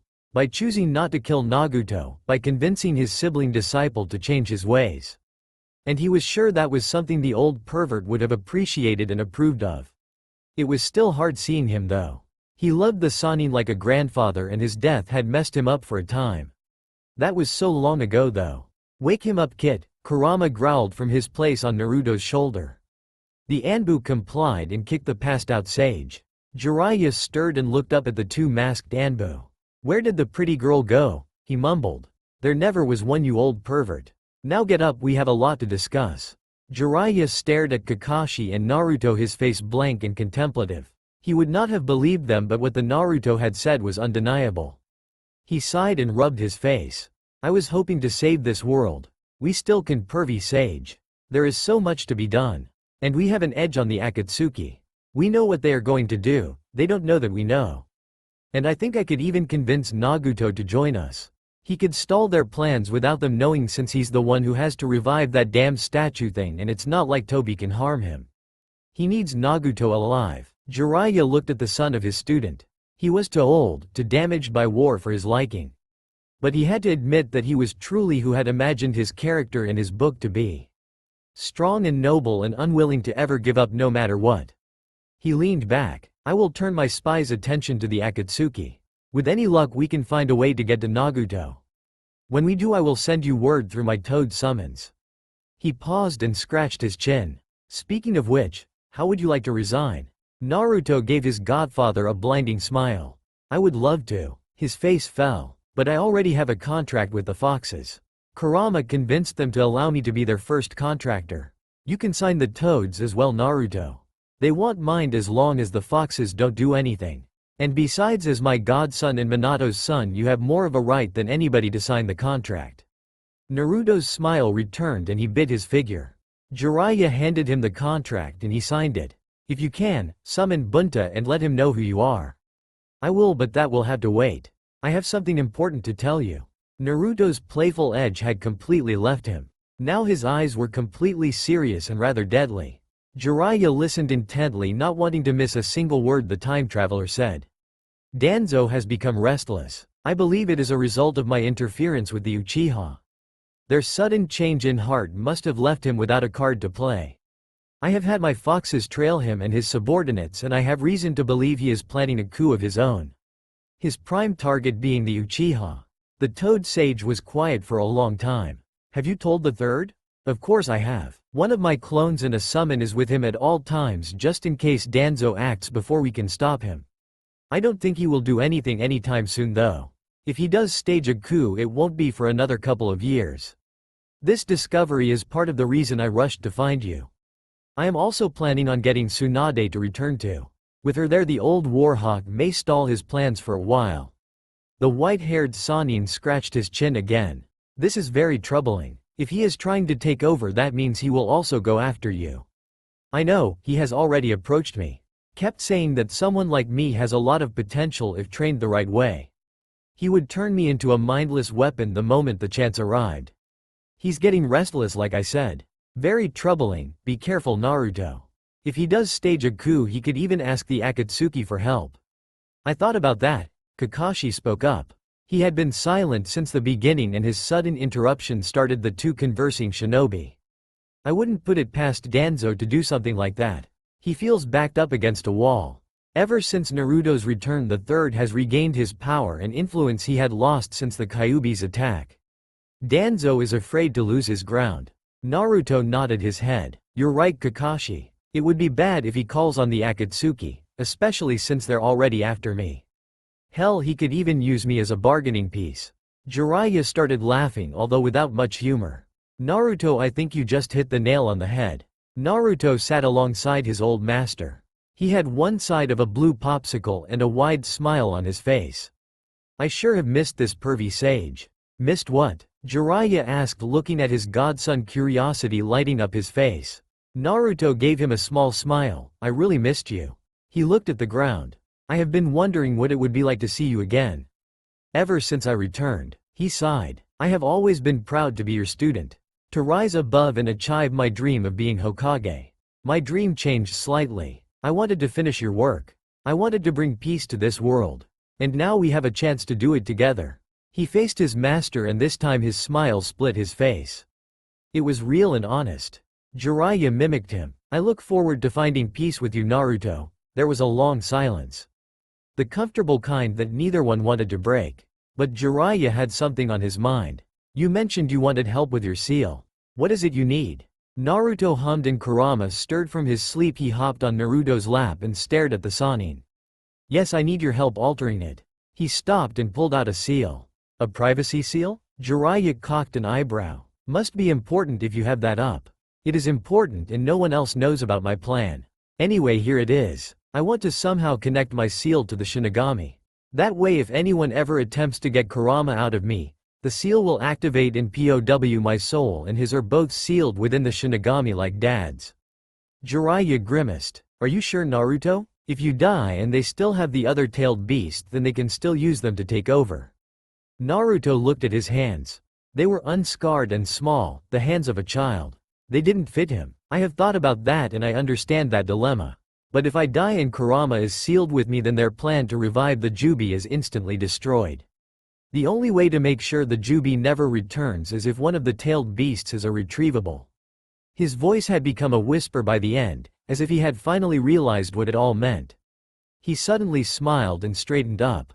But if that is the price I have to pay for peace and the safety of the world and the people I love, I am willing to pay it. I will die for them, 1,000 times over. Jiraiya smiled sadly at his godson. He truly was Minato's legacy. Willing to do anything for his village and his people. He sighed sadly. I will help you. But I hope the seal will never have to activate. Naruto gave the man a blinding grin. Thank you, pervy sage, it means a lot.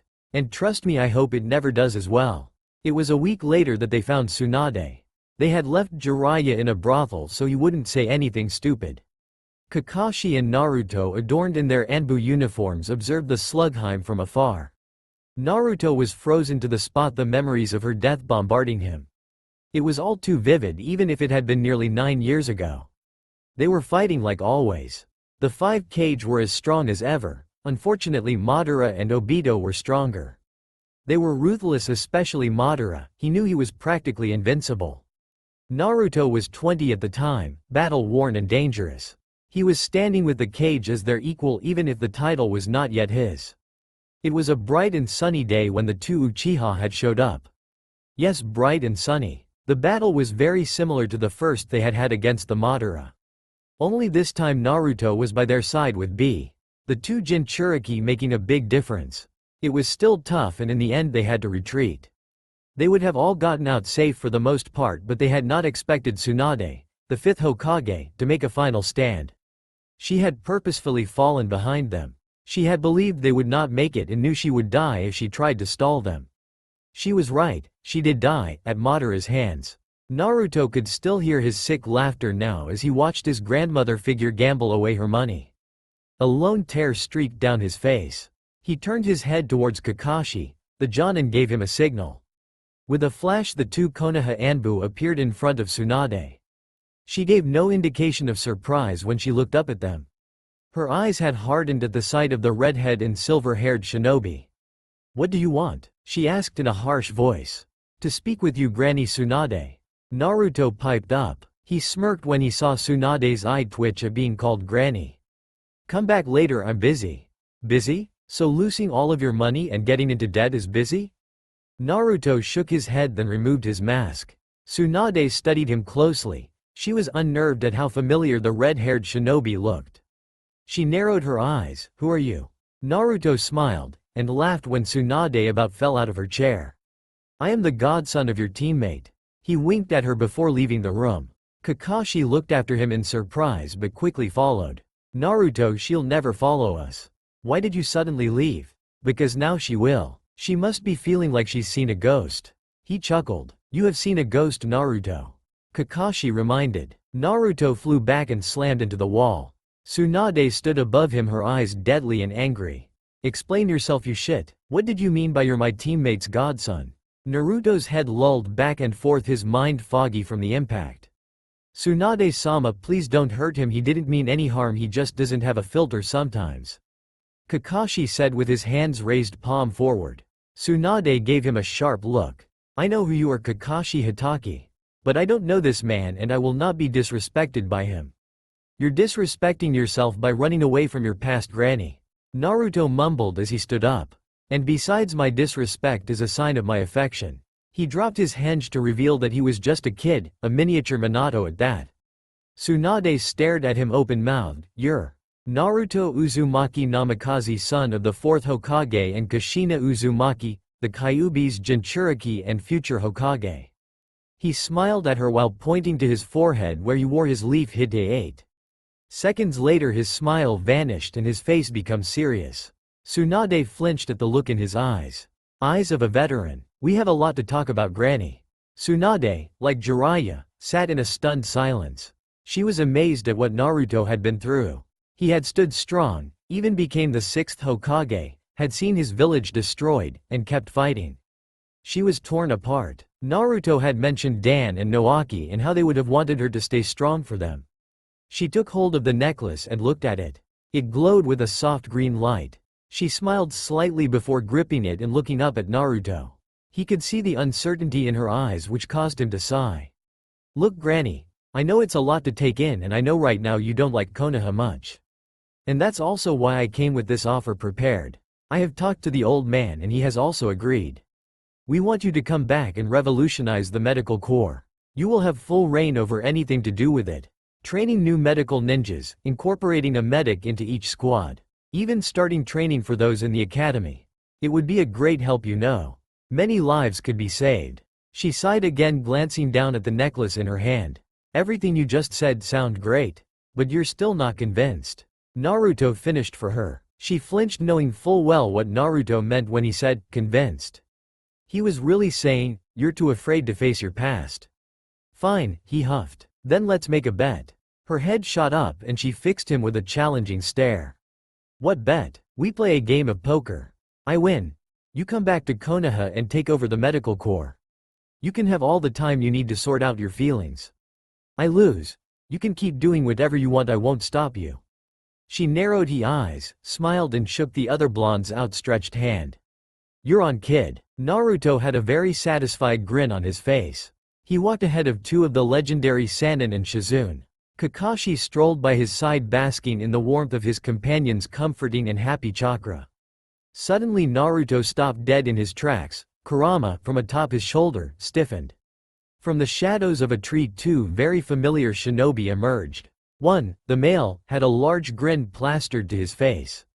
He wore sunglasses and wore traditional Kumo-style clothing. The girl had long blonde hair and a cloud hite 8 tied around her forehead. Well, isn't it none other than my nine-tailed brother? B rhymed. It's been a long time, 6th Hokage. Naruto's tension vanished immediately and he ran to B, slamming into his chest with a bone-crushing hug.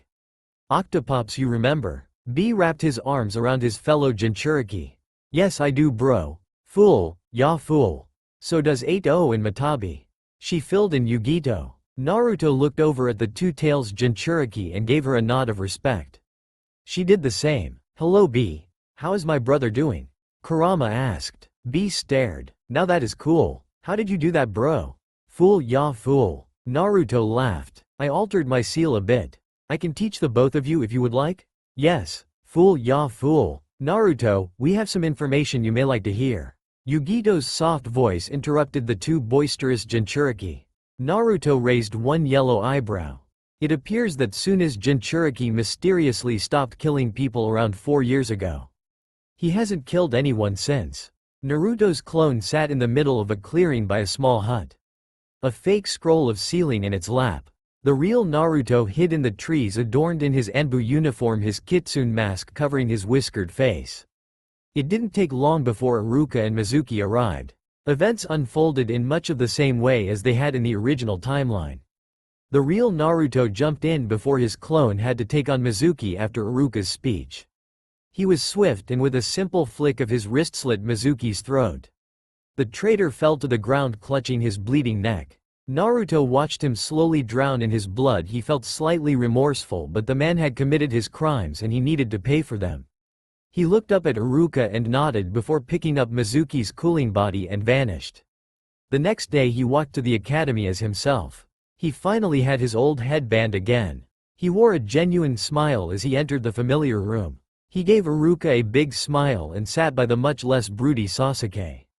He hadn't been in here for a long time. A year maybe? Over the past 6 years he had grown more confident with his emotions, although the nightmares still plagued him. They were less frequent nowadays, only accruing on hard days of training or during missions that resembled events of the war. He looked around him now, observing his old friends. A few gave him odd looks. He knew he was acting out of character, but he didn't care. It also added concern that he wasn't wearing that orange jumpsuit of his. Instead he had on a black shinobi-style pants on and a mesh shirt with a black jacket with the orange Uzumaki clan symbol on the back. He had different matters on his mind. Things were going to start heating up here in the next few months. His first priority would be to save Zabuza and Haku. The two men were important to him, and they would be valuable allies in the future. After that was the Chunin exams and finding out what Gaara remembered. He felt bad that he had not talked to his friend since his return, but he did not have much time and he had not found an excuse to go to Suna yet. Over the past 6 years he had been making himself stronger for the storm that approached them. He had finally reached low Jonin level again. He was still annoyed to no end that he was not his former 6th Hokage self. But at least he had managed to relearn the Rasengan. He wouldn't attempt the Rasen Shuriken until he had mustered Sage mode again or was able to enter his Biju mode without repercussions on his undeveloped body. What's wrong with you, Dobi? You're being way too quiet. Sasuke's voice broke through his mussing. Naruto hummed and looked at his loyal friend, at least from his time. Nothing is wrong. He gave his friend a small smile, completely fake to go along with his lie. Truth be told, the blonde time traveler was stressed out and worried.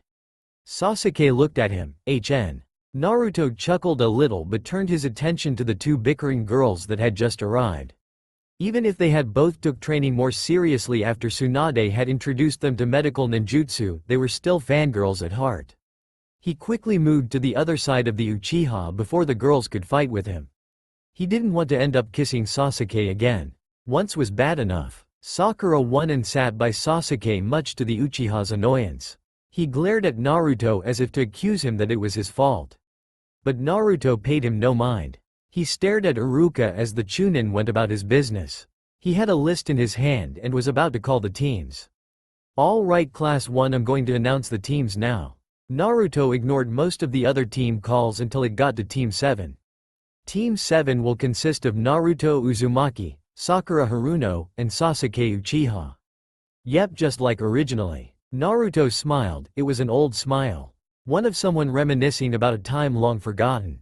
Sasuke noticed the smile. It did not belong on the face of a 12-year-old kid, ninja or civilian, it just didn't fit. Naruto didn't pay attention to the others either. Team 8 and 10 were the same. Even the comments were the same. Oh, the bitter-sweet nostalgia. He sighed when lunch was called and walked out of the room without waiting for anyone. He noticed the few odd looks he got from his classmates but continued on. It was time to show his true self no matter how damaged it was. That way when the time came they could accept the truth easier. And besides his emotions were getting out of hand. He made his way to the roof where he had felt Kakashi's chakra. I wonder if you had been here that whole time during the past. But I doubt it. You were probably at the stone. Kakashi looked up at him and I smiled. It's good to see you too, Naruto. By the way, some of the kids followed you. Kakashi whispered. Naruto rolled his eyes. I know, he whispered back dramatically, even using his hand to cup around his mouth. Less than a minute later Sasuke and Sakura walked up. Well, now that we are all here, let's introduce ourselves. Kakashi's eyes smiled at his new genin. They stared at him in a perplexed manner but complied. 2 weeks had passed since they had become Team 7 and Sasuke knew there was something up with Naruto. Sometimes he acted like he was in his 30s, other times he acted like a complete idiot. It was confusing as hell. And annoying too. He had asked the Dobi at least 100 times but the blonde had yet to answer him. He would give him cryptic saying or avoid the question completely. And to top it all off, 3 of the young academy students followed him around like he was the coolest thing to ever walk the earth and call him boss. He gritted his teeth as he walked into his house. Itachi stood in the kitchen with his mother. Hello Otuto. How was training and missions today? Of course he would use the universal grunt of the Uchiha. Itachi rolled his eyes and poked his brother on the forehead. He received a glare from his brother but got the answer he wanted. Fine, it's Naruto. There's something about him that just bothers me. One day he can be a complete idiot, the next he can act like a man in his 30s. It's almost like he's two different people. Itachi hummed in recognition. He, too, had noticed his little brother's teammate's odd double nature. He suspected it had to do something with Kitsune, the Anbu operative. He had seen the ANB use Fox around the kid on more than one occasion throughout the past couple of years. He respected Kitsune and had worked with him multiple of times. He also knew that it was Kitsune who had changed his father's mind about the coup. Unfortunately he did not know how. Look underneath oh Tuto. I bet there is a lot more to Naruto than you would think. Sasuke grunted and looked away. Even if there is, he's still a dobi. Itachi chuckled and patted his brother on the head. Kurama paced around inside of Naruto's mindscape. He growled several of times before sitting down with a huff. He had been stuck inside of his host ever since he had been put back on his genin team. 31 years of being sealed within Naruto had taught him one thing: never challenge the number one hyperactive, knuckle-headed, unpredictable ninja. Even if Naruto had lost a lot of his hyperactive behavior and idiocy, he was still as unpredictable as ever. And because of his small comment, his host had locked him within the seal as a punishment. He huffed again and yelled curses at his host. He was ignored once again. Damn it, kid, let me out, it's so boring in here, he yelled in his deep voice. Silence greeted him. His eye twitched. I know you can hear me, kid. I am in your head after all. Kurama, will you be quiet? I am trying to think here, and besides my team is going to be here soon. I'll let you out when I deem you ready. Naruto replied shortly before cutting the connection again. Naruto sat up when Sasuke arrived, soon followed by Sakura. He greeted them with a small wave and a small smile. Sasuke glared at his teammate. The mature version was back again. They waited for a while until Kakashi arrived and I smiled at them. Sasuke noticed the slight nods of respect and familiarity the blonde had shared with his sensei. He gritted his teeth and followed them. Kakashi pulled out his perverted book and started reading it.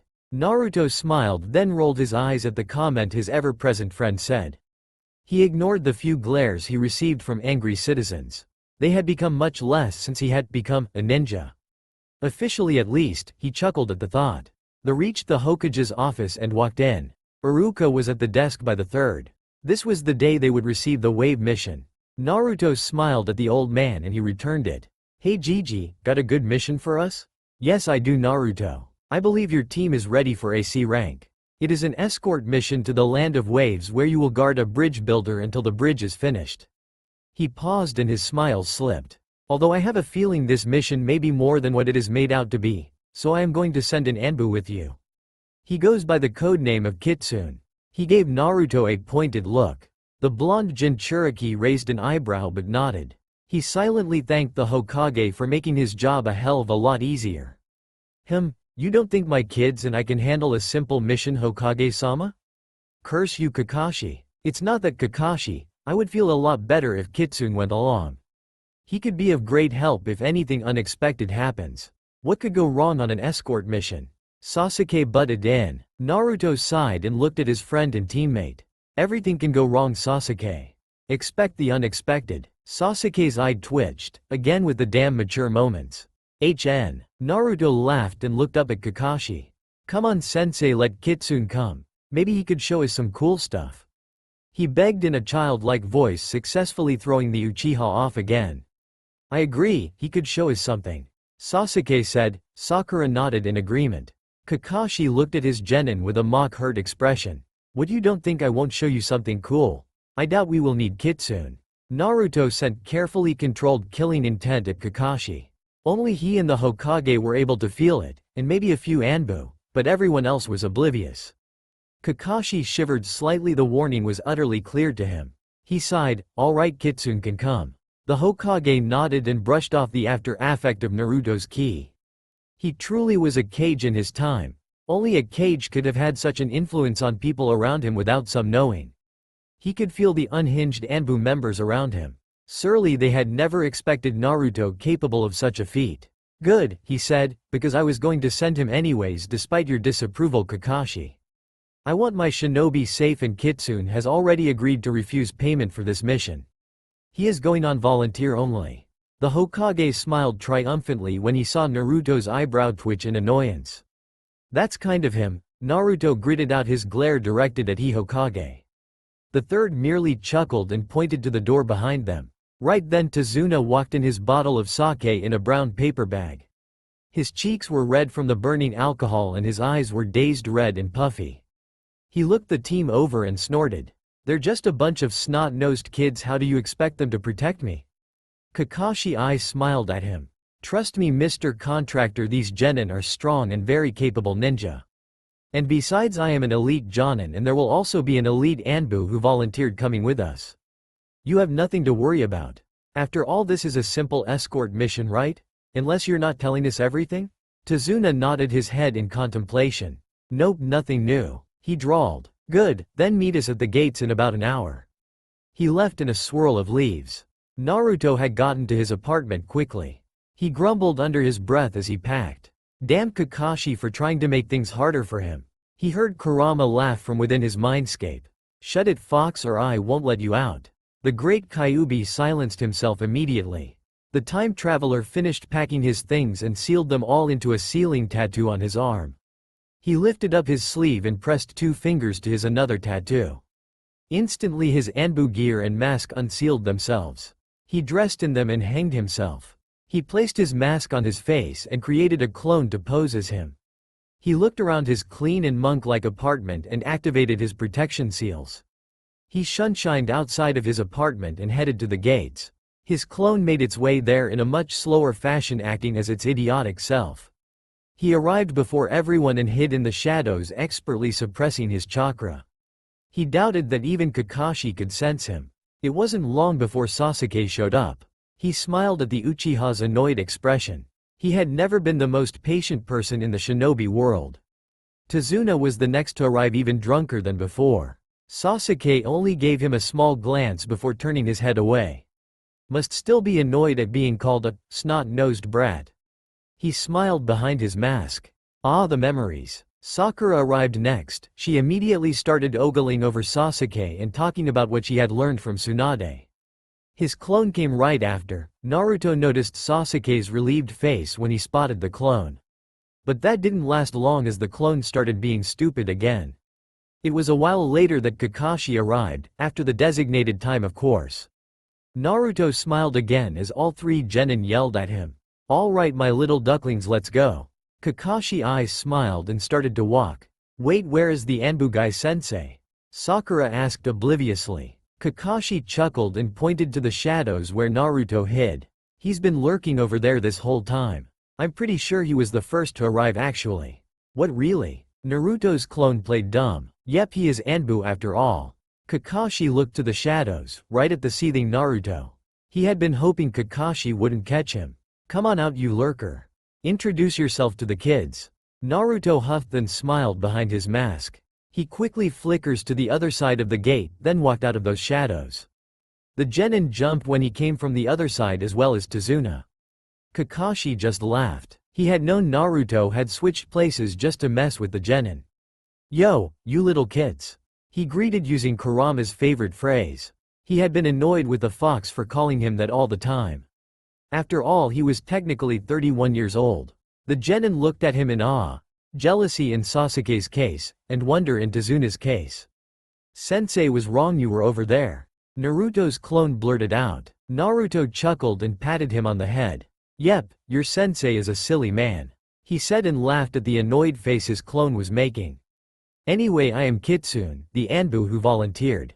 He nodded towards Tsunade. You can take off your mask, Kitsune, this isn't an Anbu mission. Kakashi said. Naruto shrugged and removed his mask. He looked like his adult self that manifested within his mindscape. Only he had no whisker marks and his hair was long and red. He looked his mental age of 31, which he was proud of. Mostly because he looked like his father. His long hair was tied in a ponytail and his bangs framed his face on either side. Alright little kids, let's go. He fell into step beside Kakashi and remained silent. The silence had dragged on for a long time until the genin started asking questions about the different lands and foreign ninja. Kakashi answered all of their questions while Naruto remained silent. At least until Sakura turned to him and asked, "Why did you call us kids?" Naruto smiled at her. "Well, you see, I am a fox summoner and my mask is also of the fox.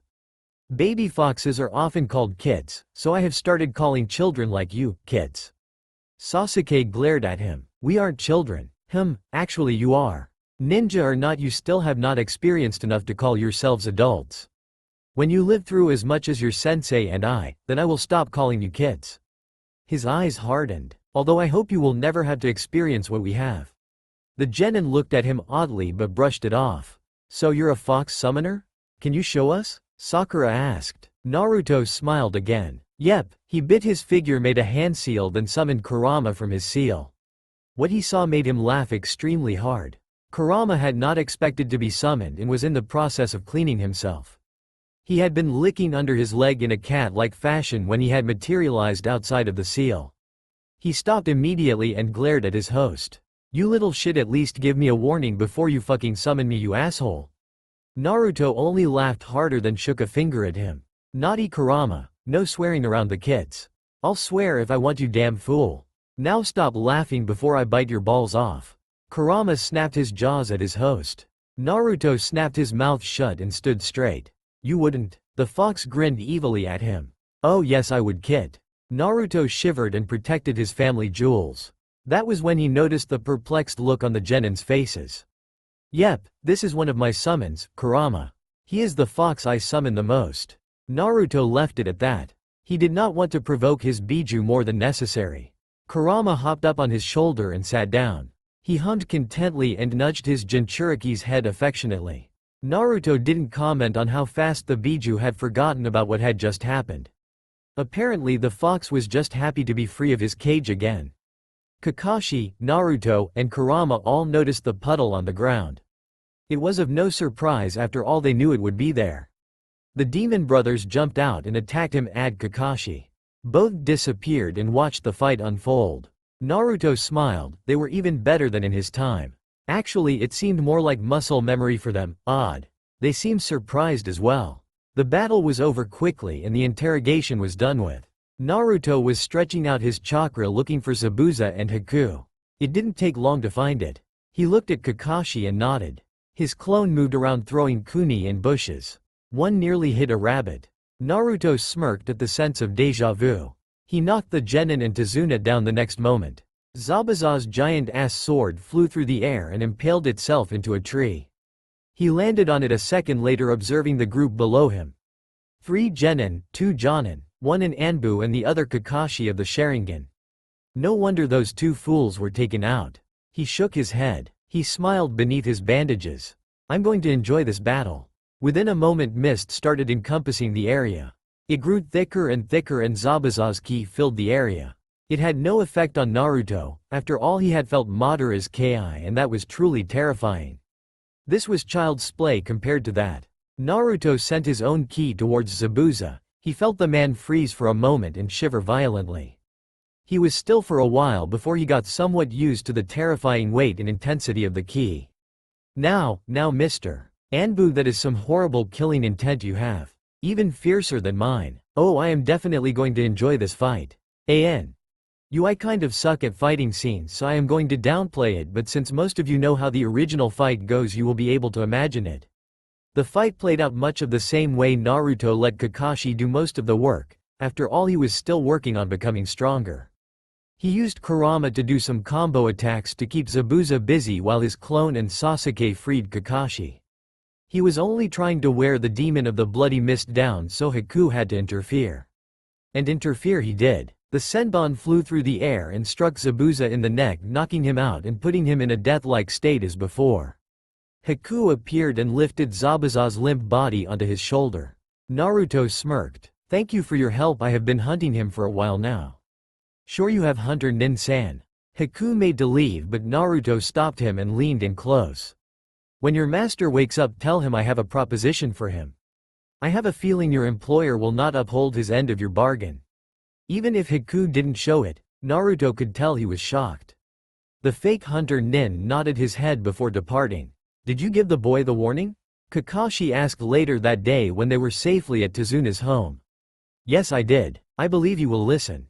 Anyway, we should get to training the kids. Kakashi laughed at his kid's new nickname. You sound like Kurama now. Damn it. Naruto summoned several of his foxes. He gazed at them then nodded. I need you to do some scouting for me. Find Gato's base and get me an estimate on how many men he has. Kurama, go with them and supervise. The demon fox snorted and led the other foxes off into the forest.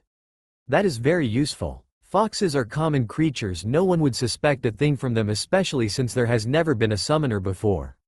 Kakashi complimented. Yep, it also helps that Kurama and I share a mental link.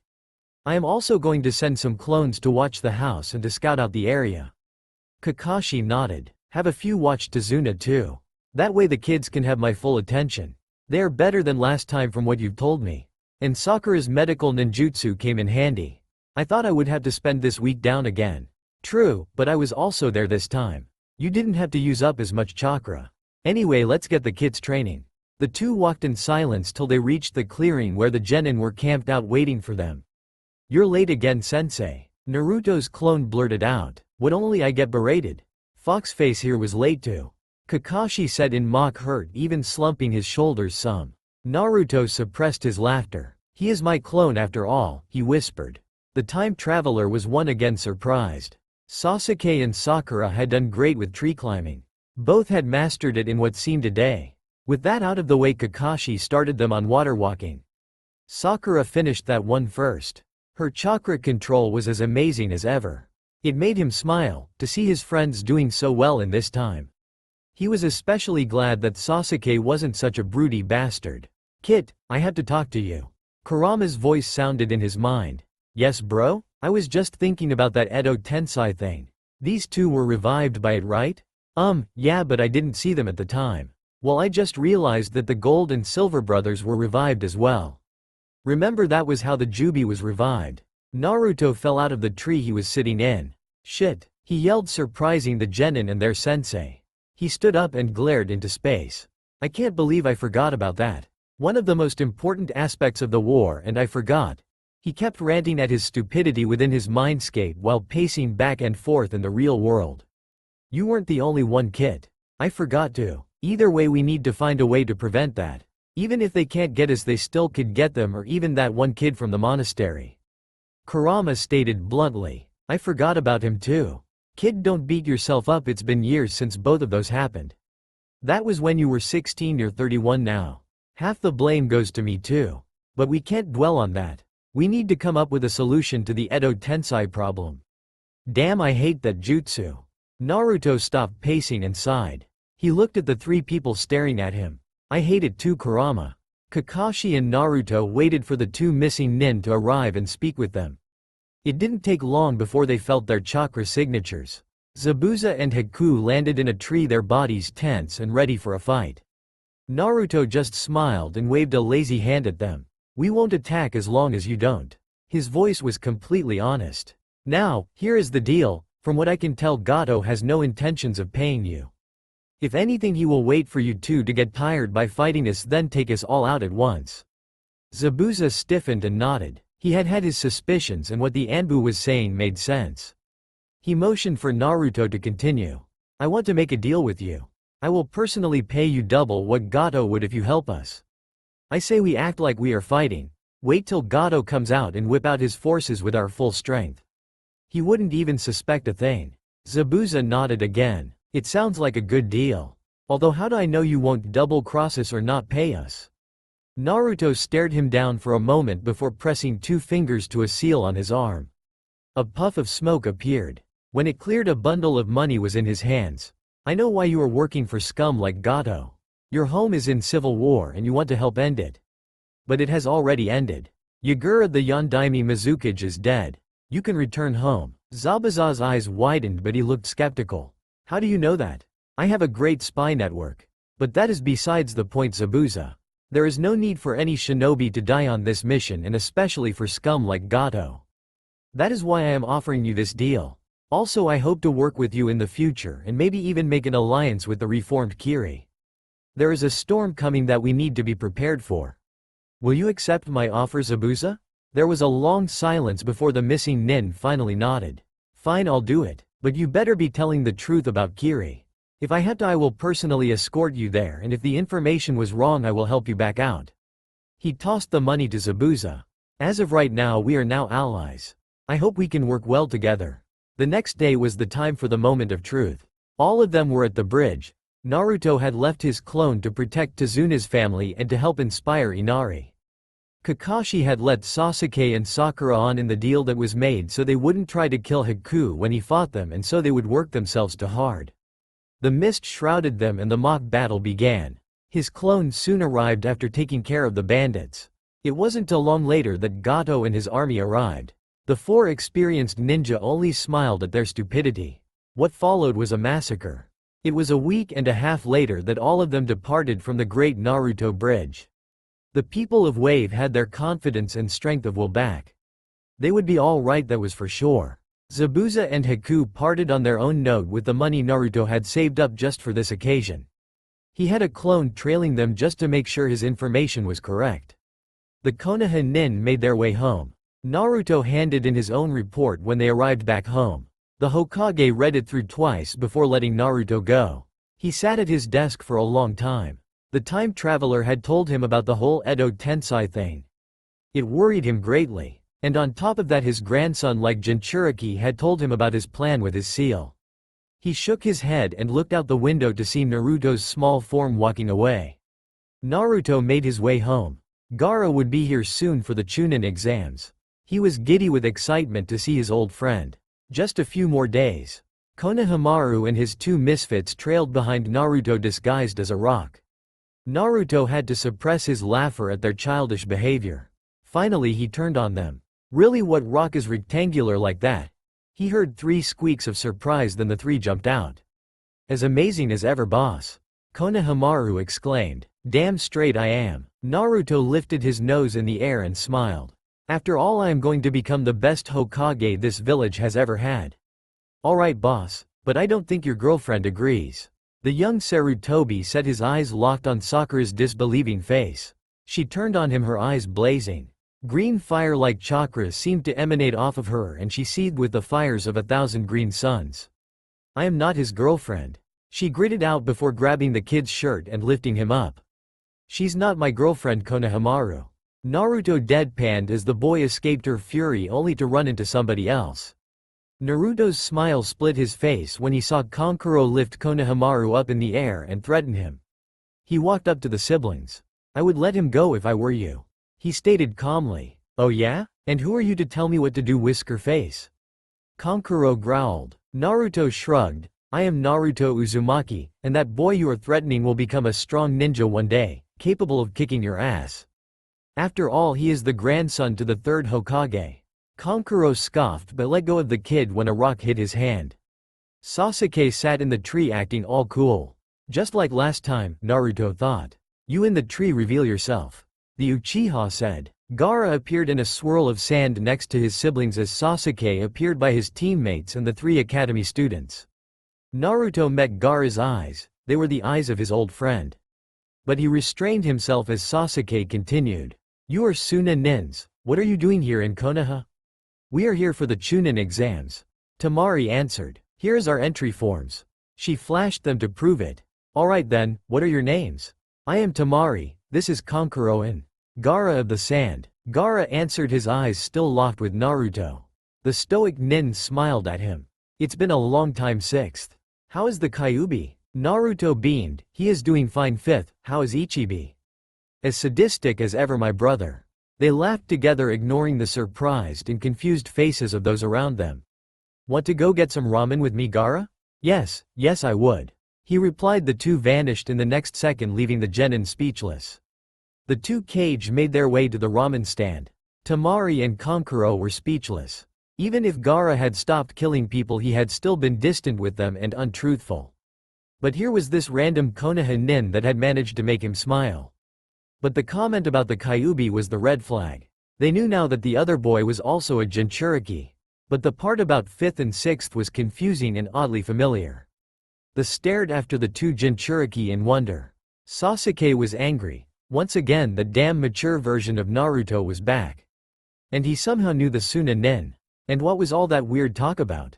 He would have to ask Itachi about it. He had the same feeling as Temari and Kankuro did. The interaction of the 2 boys seemed so familiar. Jinchuriki are odd people. No matter who they are or where they are from, they are just weird. All of them have social issues, which is to be expected. They often despise humanity, once again that is to be expected. They share a bond with their Biju. They know how it feels to be seen as nothing more than a weapon. Bottom line, they tend to be strange. Although when Jinchuriki are friends with each other, their bond is unbreakable. Not even death could break that bond. Just for the hell of it, and the lols, go onto YouTube or something and look up Mr. Sandman by Nan Vernon, I'm sure you'll laugh. Naruto and Gaara were friends. They had saved each other countless of times.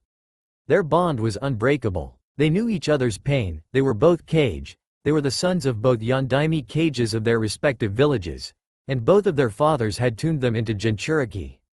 Out of everyone in the world, no 2 men were more alike than Naruto of the Leaf and Gaara of the Sand. The 2 Jinchuriki sat side by side at Naruto's favorite ramen stand. They both had small smiles on their faces, enjoying each other's company. It had been such a long time since the 2 had seen one another and been able to enjoy it. Naruto drank the rest of his broth and sighed. He patted his stomach and turned towards his friend. Have they gotten a ramen stand in Suna yet? No, but I have asked my father to consider it. Gaara replied. Did you tell your father, about all of this?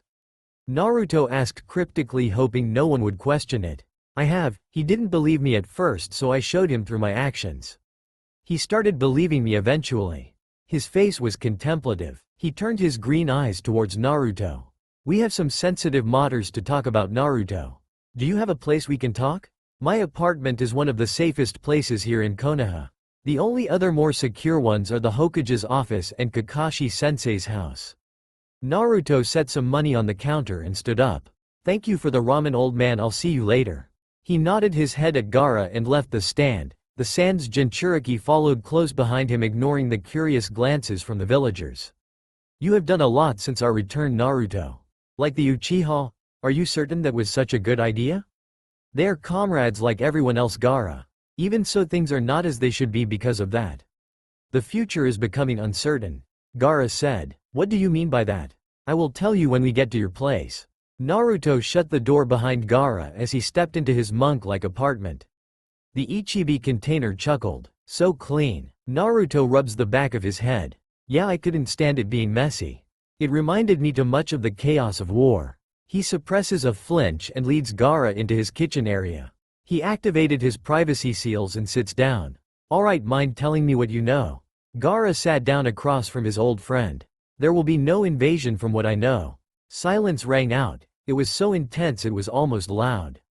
What? Orochimaru never came to my father, and if he had, my father would have refused in the first place. From what I know, there will be no invasion. And if there is, it will be orchestrated by the Akatsuki. Apparently Orochimaru never left them this time around. Shit, Naruto's tan skin had reached a pale that would be worthy of the Uchiha. He never left, because Itachi never joined them.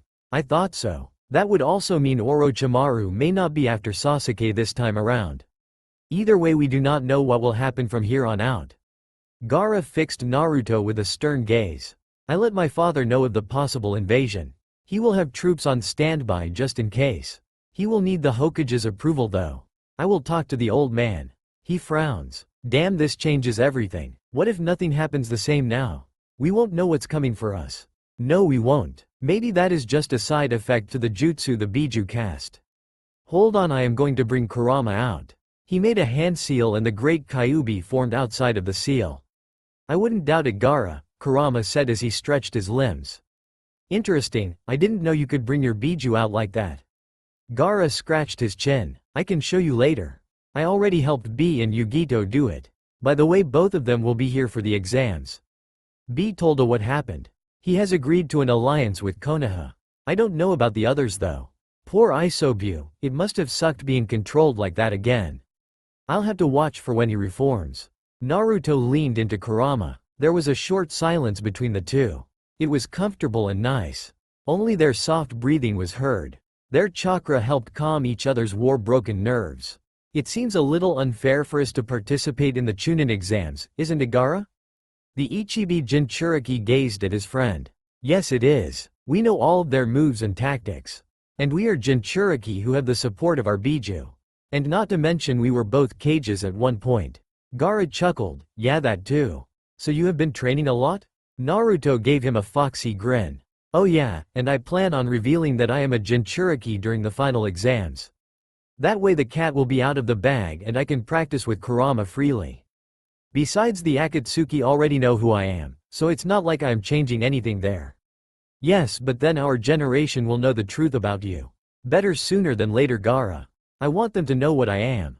I want the village to see that I am strong and have no problems with what I am. That I am proud to be a Jinchuriki and that I will do anything to protect the village and all her inhabitants.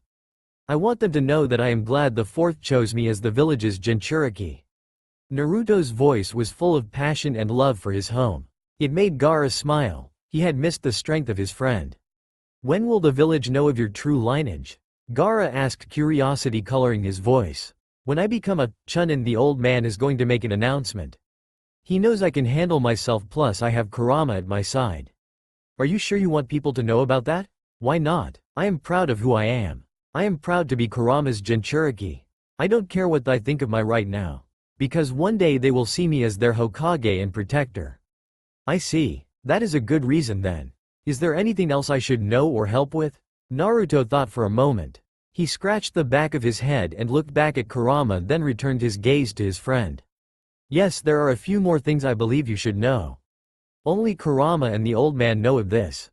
Oh, and Pervy Sage, since he is helping me with it. What is it? Gaara asked, a non-existent eyebrow raised. I plan to link my seal with the Shinigami. It is a fail-safe for if I am ever captured. He explained after he saw the confused expression on Gaara's face. A fail-safe, huh? What kind of fail-safe? One that will seal both my soul and Kurama's within the Shinigami. We just need some more time to gather up the remaining floating chakra of Kurama's and finish the modifications on my seal. But that will take more than 3 years. In other words, we need to stall the Akatsuki. To do that, I need to get Nagato on our side. Naruto finished explaining his plan. Gaara remained silent for a while before he sighed and rubbed his face. So in other words, you are going to make it so they can never revive the Jubi no matter what? That's the idea. Naruto nodded his head, a faint smile playing on his lips. He had come to terms with the result of the idea and, quite honestly, wouldn't mind that much if the seal activated and ended his life. Gaara's eyes turned sad. You don't mean that, Naruto?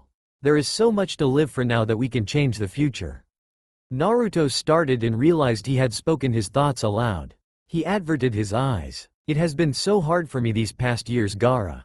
I am so tired, I am in pain, and I am old. The only reason I have held on this long is for those who are still alive and have their futures ahead of them. They don't remember the horrors, but I do. Gaara stood and closed the space between them. He placed both of his hands on Naruto's shoulders and forced him to look him in the eyes. I understand, Naruto, and I cannot imagine what you are going through. You have already tried to kill yourself once in the past and I stopped you then. You weren't in a good place. I know it is selfish of me to ask this, but could you hold on? Could you continue to fight for the sake of all of us? There was a long pause. Blue met seafoam green in an eternal stare. Finally Naruto sighed and nodded his head. Gaara gave him one of his rare smiles. Good, because your life is not only your own. It is Kurama's, it is mine, the other Jinchuriki and their Biju. It belongs to Konoha, who you swore to protect. We will stand by you. I will help you carry this burden if you allow me. You were my first friend, Naruto, and I see you as my brother. I will not let you down. The kid is right, Naruto. I will also stand by your side, and so will me siblings. Kurama's tails wrapped around him and tightened themselves. Naruto choked up and looked down. Thank you, both of you. I really appreciate it. I think I needed to hear that. He whipped away a few stray tears. On a whim he pulled Gaara into a bone-crushing hug. Are you sure about this, Kakashi? Asuma asked, his face full of uncertainty. Why not? It's not like any of our genin have anything else planned. Kakashi said lazily, like always. I think it is a great idea. Let the children show their power of youth. Guy exclaimed, practically causing half the village to go deaf. Guy, please use your indoor voice. Kurenai chided. Anyway, I agree with Kakashi. This could improve all of their relationship with each other and might help them out in the Chunin exams. Exactly. I'll go fetch my ducklings and you get yours as well. Meet here in an hour. Kakashi shunshined away in a swirl of leaves. Is it just me, or does Kakashi seem way too excited about this? Asuma asked the other Jonin. It's not you, Kurenai replied. An hour later the Konoha 12 were reunited once again, even if they didn't know it. Naruto sat at the back, nervously, memories of the future, his past, plaguing him. Many of the genin did not look too happy to be there, like Neji and Sasuke, but others were happy to be around each other. Their 4 Jonin sensei had gathered some snacks and drinks. It was like a picnic, only Kakashi had brought some alcohol and he was presenting it to the genin. His reasoning? Since you are all ninja and the ninja life can be crazy, I figured it would be nice to introduce you all to some sake. He said with an eye smile and ignored the protest of the other Jonin. He went straight up to Naruto and handed him a shot. Okay, what did you put in it, Kakashi? Naruto glared at his sensei with suspicion. He knew the others were watching them curiously and didn't care. Ma, nothing. Bullshit, Kakashi, the last time I drank with you I ended up plastered. Not to mention the killer hangover. Kakashi only laughed in return and slung a hand over his shoulder. That was, what, 4 years ago? Get over it and have some fun, badass san. What, 4 years ago? You let a child get drunk? Kurenai squeaked. Don't get so upset. It was a birthday present and he needed a little break from things. Kakashi said in such a nonchalant way that Naruto even wanted to slap him. The Jonin were quiet for a moment. They knew about the Kyuubi and the burden that it was. But they didn't know that Naruto had known for such a long time. From the way Kakashi said it, they knew that Naruto knew. The genin on the other hand were staring at Naruto and Kakashi in a flabbergasted manner. The Jonin and the blonde were acting like old friends or even brothers. Even so, Kakashi-san, that is still ridiculous. Kurenai continued. I agree. And knock it off, Kakashi. Naruto baited the silver-haired Jonin's hand away from his head. The old fox would agree with me that you need to loosen up, Kitsune. Kakashi teased. Naruto's face darkened. You sure are in a talkative mood, aren't you, Kakashi? Naruto sent a wave of killing intent, worthy of a cage, at his sensei, not caring if anyone else felt it. He felt the occupants of the room stiffen and shiver violently. To his utter annoyance, Kakashi brushed it off. He must have prepared for such a reaction from him. Ah, Naruto, don't scare the children, they aren't used to your vicious ki as I am. You did this on purpose, didn't you, Kakashi? Naruto deadpanned, his face flattening and his ki disappearing. Yep. The third said it was about time the others knew the truth about, you know. He poked Naruto's stomach where the seal was. Naruto caught on quickly, so this was the old mont's doing. He wanted the others to know about his statues as a Jinchuriki.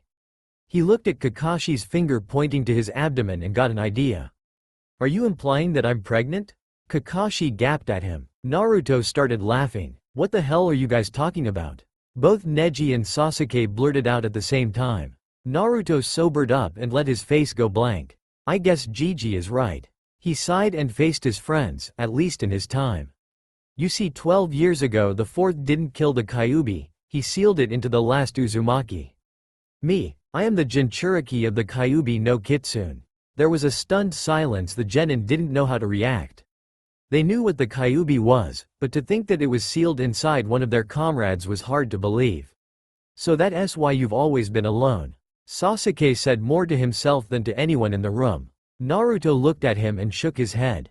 I've never been alone. My father and mother live on through my will. And I have the Kyuubi, he has always been by my side. Wait a minute, what do you mean? Asuma asked. I mean, that the Kyuubi is not what he is made out to be. I will tell you more later since it's sensitive information. His eyes flashed to the genin but his tone said it all. Naruto was more than just a genin. Actually, Naruto Hokage-sama also wanted you to reveal one more thing. Kitsune, Kakashi said cryptically. You have got to be kidding me. Why didn't Gigi tell me beforehand? Because he knew you would refuse. You suck. Naruto sighed. Fine. He lifted up his sleeve and pressed his fingers to a seal. There was a puff of smoke and his Anbu mask appeared. Sasuke and Sakura knew who that mask belonged to. The truth is I am actually Kitsune of the Anbu. I have been in the Anbu since I was 6. The Naruto you all saw at the academy was only a clone. The look on the genin's faces made Naruto laugh. Yep, they never would have guessed. And as for the Kyuubi, Sasuke, Sakura, you have actually met him. He made a hand seal and Kurama materialized outside of the seal. Damn it kid, I was trying to take a nap, he growled. The Jonin backed up in alarm and took a defensive stance. Kurama only rolled his eyes and jumped up onto Naruto's shoulder. Calm your tits humans, I won't eat you. What the hell? That fox is the Kyuubi? Sasuke asked in disbelief. Kurama turned his gaze on the duck butt-haired genin. Yes I am. Thank you very much pitiful human. Sasuke glared at the fox before turning his glare on Naruto. I knew there was something off about you. And you have been holding back. Naruto rolled his eyes. Trust me Sasuke, you don't want me to go all out on you. I am a full-fledged Jinchuriki and in a few more years when my body is more developed I will be stronger than the third Hokage. His eyes were distant and his voice truthful. Ino raised her hand as if they were in class. Naruto nodded at her to ask her question. What exactly are Jinchuriki? Naruto's lips curled upward slightly. Jinchuriki are human sacrifices. We are a barrier that holds back the might of the Biju that is sealed within us. Unfortunately, once we become a Jinchuriki we are set on a line in between human and beast. We can access the might of our Biju but it is dangerous especially if the Biju we have in us wants control. Their chakra is toxic and can hurt like hell and if we let our emotions get out of control the Biju can take over our bodies. Luckily Kurama and I are on good terms. It's a lonely life as a Jinchuriki. From the moment I was born I became the village pariah because of what happened that night. He paused, his azure eyes unfocused and lost. That doesn't mean I won't do anything for this village though. I will gladly give my life if it means protecting what the fourth died for. He turned to Kakashi. Why did Gigi want me to reveal all of this? Kakashi cocked his head to the side. He needs them to know what you are truly capable of. He turned to the rest of them. From this moment on you will all be part of a special ops group hand-picked by the third Hokage himself. Naruto has given us important information that will possibly prevent another world war. This is probably the most important mission you will ever go on. And your first part of the mission is to make Chunin. You will all participate in the Chunin exams to gain your rank. Naruto will only be with you to make the teams even. Since he is already Anbu. I am not authorized to go into detail. For now all you have to do is take the Chunin exams. The Hokage will hold a meeting afterwards going over the details. Naruto, I'm sorry but you will have to drop out during the preliminary match. I am surprised you actually talked this long. Naruto replied. The genin and other jonin left the meeting in deep contemplation. None of them had expected a bit of what had transpired. Sasuke was pissed. Somehow Naruto had hid who he truly was and could walk circles around him without even trying. But what bothered him most, oddly enough, was that Naruto didn't trust him enough to tell him the truth. He wanted to understand his blonde teammate but couldn't. Sakura felt similar to Sasuke but on a smaller scale. She admired Naruto's resolve and found herself believing in him. Neji was annoyed. He had heard of Naruto's foolish behavior and figured it was a symbol of fate, but now his belief was thrown out of proportion. Here Naruto was with a seal like him but with a far worse burden. He was a pariah of the whole village but strived to protect it. Shikamaru smiled triumphantly. He had known something was different about his classmate from the first time Naruto had come as himself to the academy before his 7th birthday. From then on he had watched Naruto carefully. Every couple of months the real Naruto would come to the academy. He was quiet and reserved on those days and his eyes were similar to what Shikamaru had seen in the war veterans. The only thing that was amiss was the look itself.